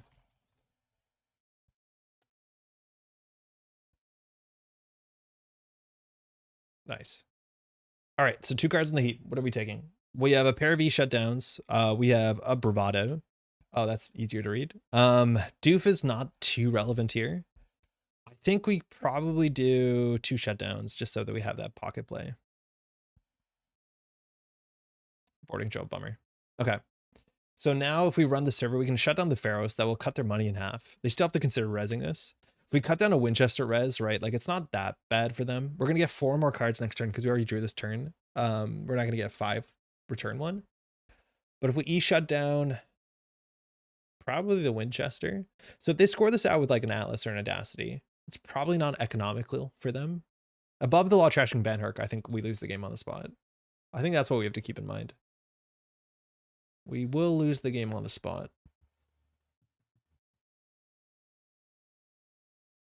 I'm worried if they seamless this out, like the remote server's not going to matter that much more, so we can't. Could try 2 revolvers? How bad's 2 revolvers? I still think it's like 4 credits. Oh, it's only 2 credits. Holy shit, 2 revolvers was actually probably sick. Revolvers seem better there. Yeah, I thought it would be more. I thought we'd have to boost twice. 4 strength is, yeah, same as Incel. Yeah, I think that's a good point. We'll just draw. Okay, we have a wake at least, but let's see what happens here. Because I'm pretty sure we lose. Seamless. Like if they score a Basalt, it's messed up. Oh, they scored a Slash. That's the best case for us. That's the worst agenda for them to score. So they probably just had that in hand. Huh. All right. So now we'll go for the revolver. We're short 1 credit here. They have 10 credits. Can we Sneak Door? We assume one of these is a logjam. What else could we expect? Like a Winchester and Archives would be annoying. Which program trashing stuff are they resing? Like they're probably not firing an Archer here. And even if they are, we have 2 of every breaker. So we're totally fine. But can we force a sneak door res and see what happens? I think we can. Yeah, I think we have to take some risks here. Our money has died down a bit. I kind of like bankroll in this deck. We're running every turn. Why not? So this is probably, I don't know, we can break board control. We'd be happy if this was a logjam. Yeah, that's fine. That's now a big liability. Hermes is in 17 cards. If we draw, we get a filter draw. If we run HQ, we lose 3 cards. We break Whoredom. We have to click for credit. I think that's fine. And then we just shut this down, assuming we keep the shutdown. Which we lose half our hand. We never lose this half. Shit. Money is dying down, though.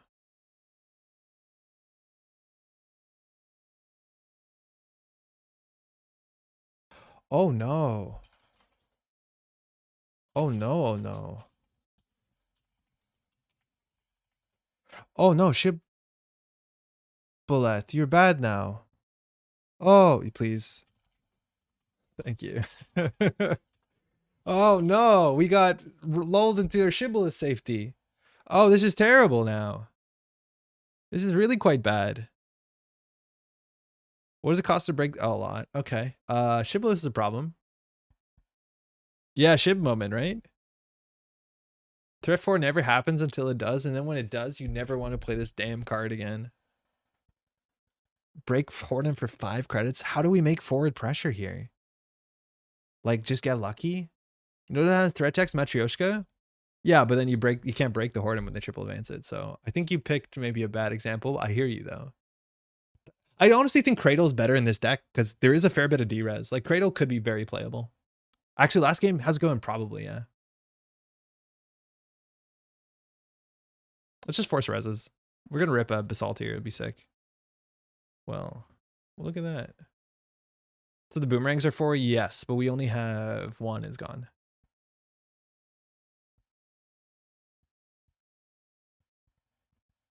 Passport rip. Just woke up. Good morning. Good morning? Yo, you're up early. Why are you laughing? Squeege, wait, how do you know what I've seen? What's so funny? Wait, why are you laughing? Why are you laughing? You don't see what I see. Okay. So we have 1 more Saci left. We have 2 more Sacis left. We have some play where we're like window of opportunity to Saci. I think that's our next line, is to get the Saci cooking. Oh, because of Nuvum. Oh, I know now. You know what I know. Yeah, that's true. It's hard to pay attention to what they see and don't trash. The chat log is something else. That's fine. You can draw that, I think.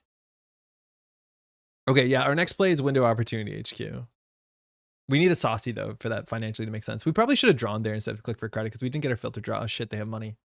Oh, we're going to lose to that thing. We probably should have trashed it. Yeah, they just played a click for 6 credits. I'm like, how do you get 17 credits? Is big deal all that Nuvum does? Man, I don't think I like Nuvum. We are now getting cooked. Let's go. Squeak, get up. Fite, how you doing? Okay. I think Bankhar and Archives makes some amount of sense. How do we do this thinking? So we need a pressure economy. The problem is like window of opportunity doesn't work with Sneak Door because they're both run events. Nuvum is good. I don't think so. I think if this was an outfit game, it would be done by now. Nuvum can also do seamless launch. Yeah, that's the good one. Honestly, the best Nuvum deck I've enjoyed has just been like play seamless launch.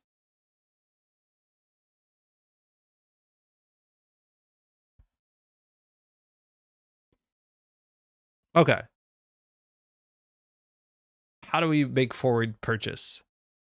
What can we, let's talk about our lines. Running Archives is worth something. I couldn't tell you where these cards came from. At minimum, we might make a run. Running R&D seems fine. We're probably going to get an ice res. It's only for singles. Like maybe the deck can run 3 jailbreaks and recurring jailbreak seems annoying and good. Maybe that's good because that's like a mixture of card draw and pressure. It's like what the deck wants. Yeah, I kind of like the idea of playing jailbreak instead of the dirty laundry. We don't have money anyways. We can draw once. Drawing into a dirty laundry or bravado would be actually pretty good. All right, well. Credit gamble. We have to run, otherwise Squeak can win if we don't run, because you can play Subliminal takes you to 17. What's big deal cost? Who needs money when you have card draw? You're not wrong. Like, it might be better to install Class Act here. But we just need to force some money out of Squeak. I think we might still lose next turn though. Like, I think some combination of, yeah, okay, we have to luck sack this. That's why we don't trash big deal. So I feel a bit better about that. This is our last turn. Saci spelled like the main econ. Yeah, we haven't been using them well. I don't know how to use Saci as econ. I honestly don't. Unless like we do Saci window. But I goofed it. We should have had more money this turn because of Saci. We lost it. We should have, like, we threw out a discard Saci on turn 1. I need to review Bridgeman's stream. I didn't watch all of it. He probably has some really good tips how to play this. Still need 1 credit to advance first, so you need 18, right? Install. But you can save a credit. Like, you make a credit when you slash and burn. Oh, wait, look at the top card of R&D. Does it stay or not? I should pay attention to this.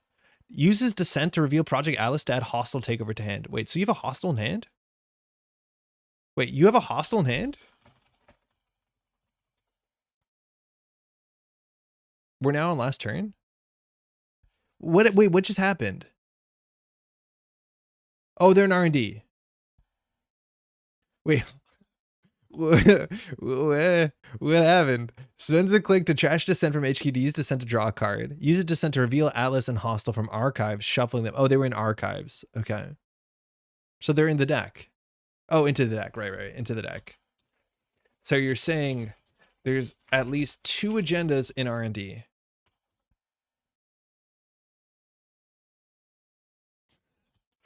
I like those odds. All right, so if we run HQ, we hit big deal. We can buy ourselves a turn. We could run R&D. We know there's at least 2 agendas in there. Both of them win. That could also win the game. So what do we have to do? We have to beat a Winchester Traced. That's difficult. So we can just smash R&D, and then we can top deck the inside job I made up. So we probably have to put Bankhar on R&D. We run R&D, see what happens. What can we draw into?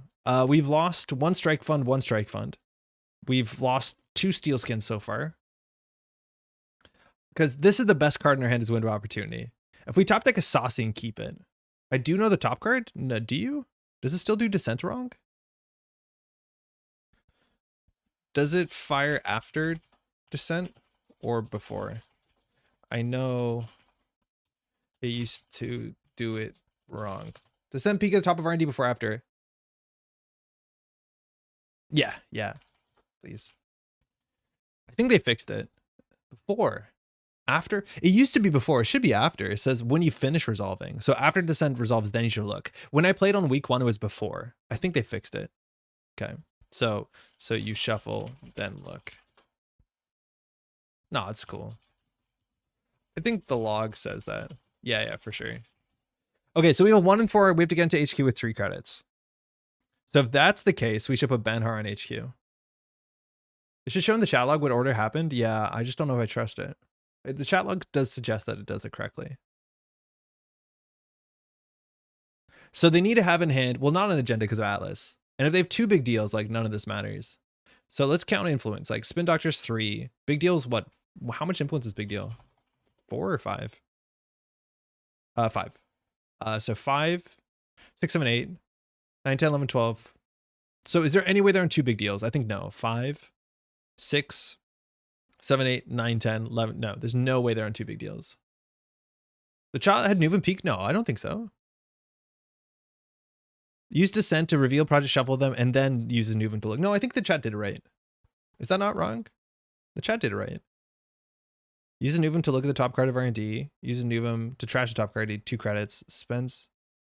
Wait, what the hell? No, that was on armed asset. Then it was use Descent and then looks at the top. So it did it right. The armed asset makes like a dizzling. I think so. I think we need to run HQ here. I have no cool plans.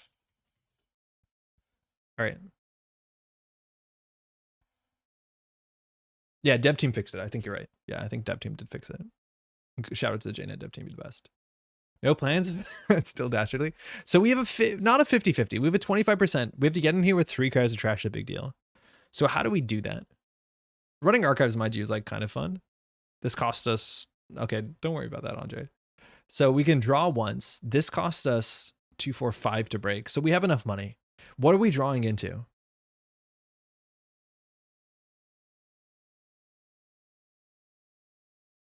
Economy? I don't think the diversion is going to do it. Does the diversion do it? No, 18 cards. The diversion doesn't do it. It's still good. I'm going for it. I don't see a line here. The only line would be like install Awaken Plant, go down to 8, run HQ. Wait, if we're on 8, this is what? 3 net damage. This is 2, 4, 5. So we have 3 cards exactly to trash big deal. And then we could run R&D and hope we break it for 0. No, that doesn't make any sense. We can install Awaken Plant, run. No, it doesn't make any sense. Unless it buys us a turn. We have to assume that we're going to either win this turn or lose this turn. And if we lose this turn, we might as well get the wake down. Again, did I do the math wrong? 2, 4, 5? No, I did the math right. Dies to snare. Atlas into snare. How sick would that be? Kept the Bankhar. Thanks, bud. Glad that you could hang out in my hand. Okay, credit perfect to trash the big deal. We've been doing a good job of turning off Subliminal. Okay, 1 and 4. You ready? Oh, fuck. I was so excited. Okay, what are we getting here? What are we getting, assuming we're not losing? I'm sweating? Hey, you and me both. Okay, what do we need? We just need money. I know, that was a genuine Steve jump scare. Dirty Laundry is probably it. We have no clickless card draw. Break Horton for 6. I don't know how to play Shibboleth. What's Cat's Cradle? 3? Seems good. Revolver? Yeah, no, money doesn't matter. We're beyond money. I think I'm just gonna go laundry.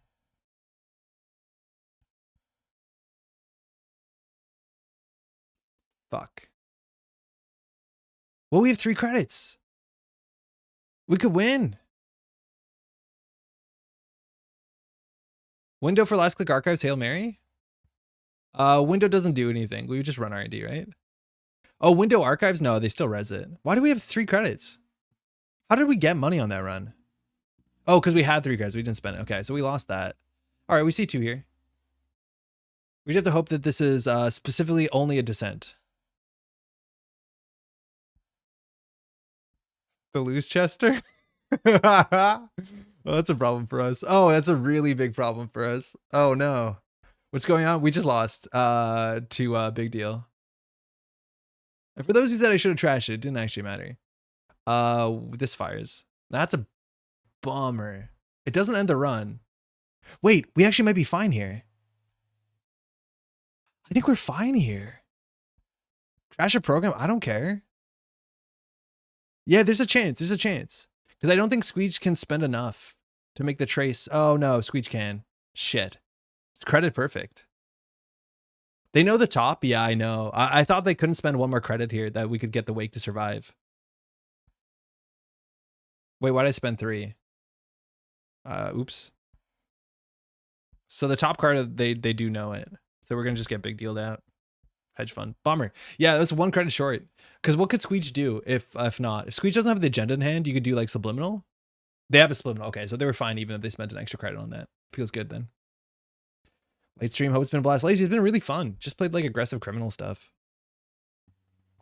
Big deal. GG. Thanks for the game.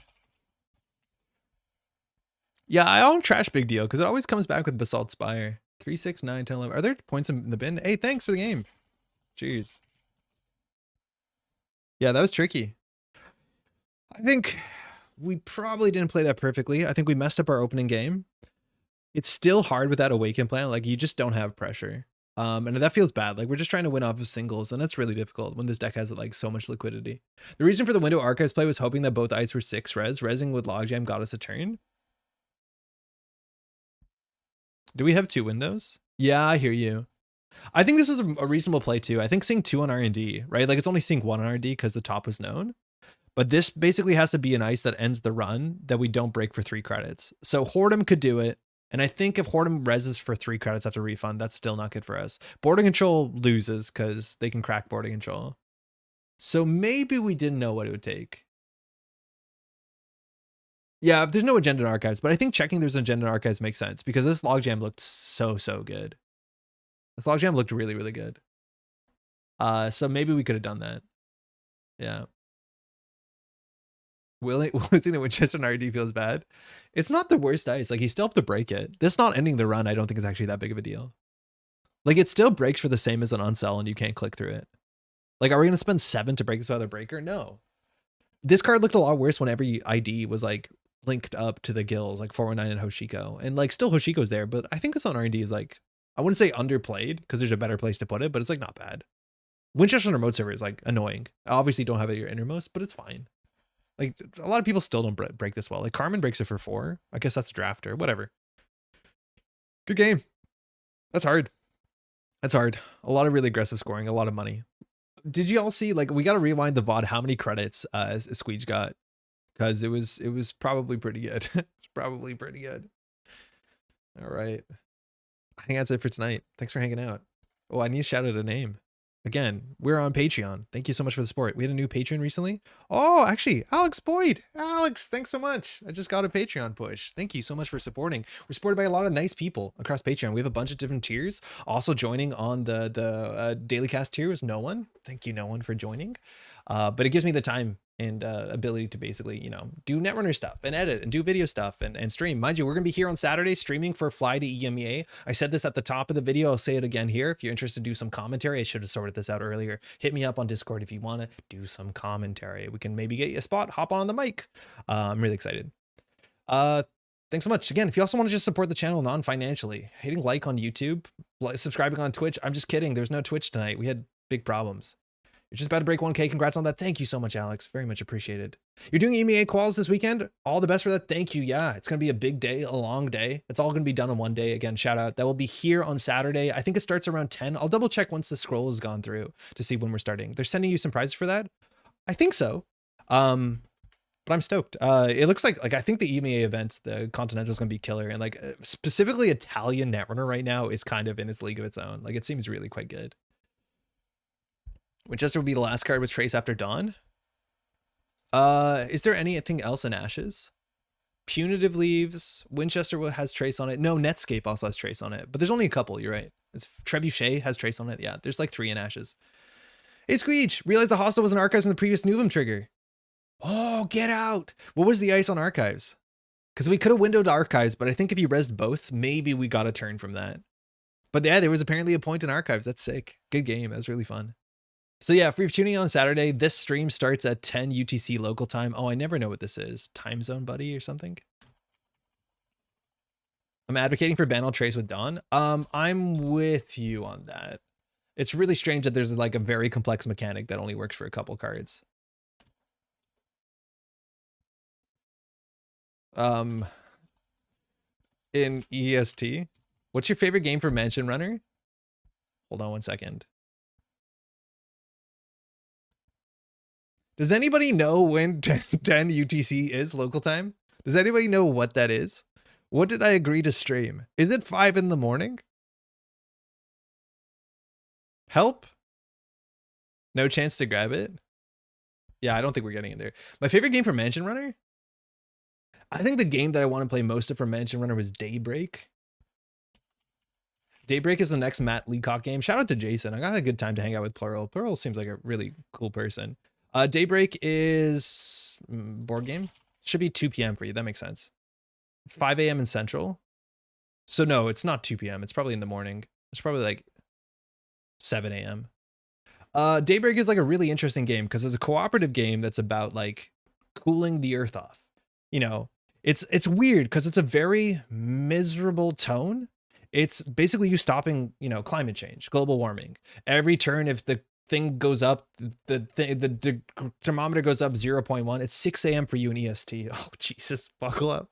The thermometer goes up 0.1 degree, and if it goes up 2 degrees, the game is over. And so you're working together, each representing a different nation or group of nations, and you're basically working with policy and enacting different policies to help change the world. There's a video review up by no pun is it no pun included? No pun intended. I think it's no pun included. FK did a review. And it's really interesting because this game, the presentation is gorgeous. It's very colorful. And it's a game that sounds like it should be very, very miserable and dire. Mind you, I played with Plural, only played once before Lost. We played too. The environment didn't collapse, but the United States of America had a social collapse and we lost the game because of that. Not the environment, but the United States actually collapsed before it, which is a lose condition. So we were probably not doing great. It's no pun included. Thank you on MPI. But the tone of this game should be miserable. But the way that it's presented is very hopeful and very colorful. All the cards have little QR codes, and if you scan them, it takes you to a website that teaches you about the card. So if you want to know more about this like environmental technology, it can take you there and give you information and point you into different articles. So it has like this really backbone of like positivity, but clearly you have to do something now for this to work. And then the game is inherently very simple. It's you just draw cards and then you either place them, discard them to abilities or place them before or behind, in front or behind cards. And then the cards stack, and based off of the icons in the top right corner, cards get more or less powerful. And then a lot of times you're interacting with other people because each country has their own thing. I played as Europe, and Europe was really good at allowing immigrants in. So I could use that to take like the sort of struggles people had. I forget what they're called, but I was very good at like giving cards a bit, but I was also very good at like getting these kind of resiliencies, they're called, for social, environmental, and for there's another word, but I forget, but there's 3 kind of resiliencies. So my job was to like, I didn't have a lot of population growth. I had enough clean energy, but I was working on something where like the rest of world player has a lot of dirty energy, an absurd population growth, and they have their own problems. And so you have to work together and figure out, you know, which things we're supporting this turn. There's like these goals that show up turn by turn. There's these crises, and you have to work together to support each other in a true like cooperative game. It's kind of like Pandemic, but it's definitely not as like quarterbackable from what I've seen. The game seems, I think, difficult so far. We're obviously pretty bad at it and we lost. But I just want to play more of it because I want to see what a win looks like. And I'm really fascinated with the presentation to see like how the engines work and like how playing different countries look. It's neat because there's a whole bunch of problems they have to solve at once. Like population is growing, so you need more energy means. You can't just phase out dirty energy because then population doesn't have enough energy. So you have to phase out energy. You have to get in green energy. You have to remove the things that are pollutants, but at the same time, that's its own problem. You have to give yourself resiliencies. You have to deal with climate crises. Like you have to do so much, and understanding how difficult that is on obviously a very boiled down thing is both hopeful, but also very, very daunting. It's cool. It's very cool. Yeah, the game's also made with a sort of ecological means where like there's no plastic, all the containers are recyclable. I think it's printed locally. Don't quote me on that. The same thing with kind of like the same sort of ethos as like what's it called? Earthborn Rangers, where cards only are come in paper wrapped. It's sick.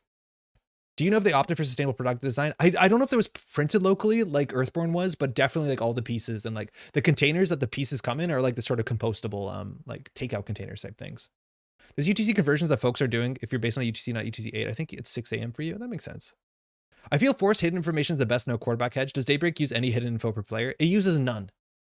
It uses none. I think it says that your hand should be on the table. We didn't do that because our table was just small, but your board state is complicated enough that you can't tell people. That being said, it does feel a bit more like Model UN, in which like I was looking over at who's sitting next to me.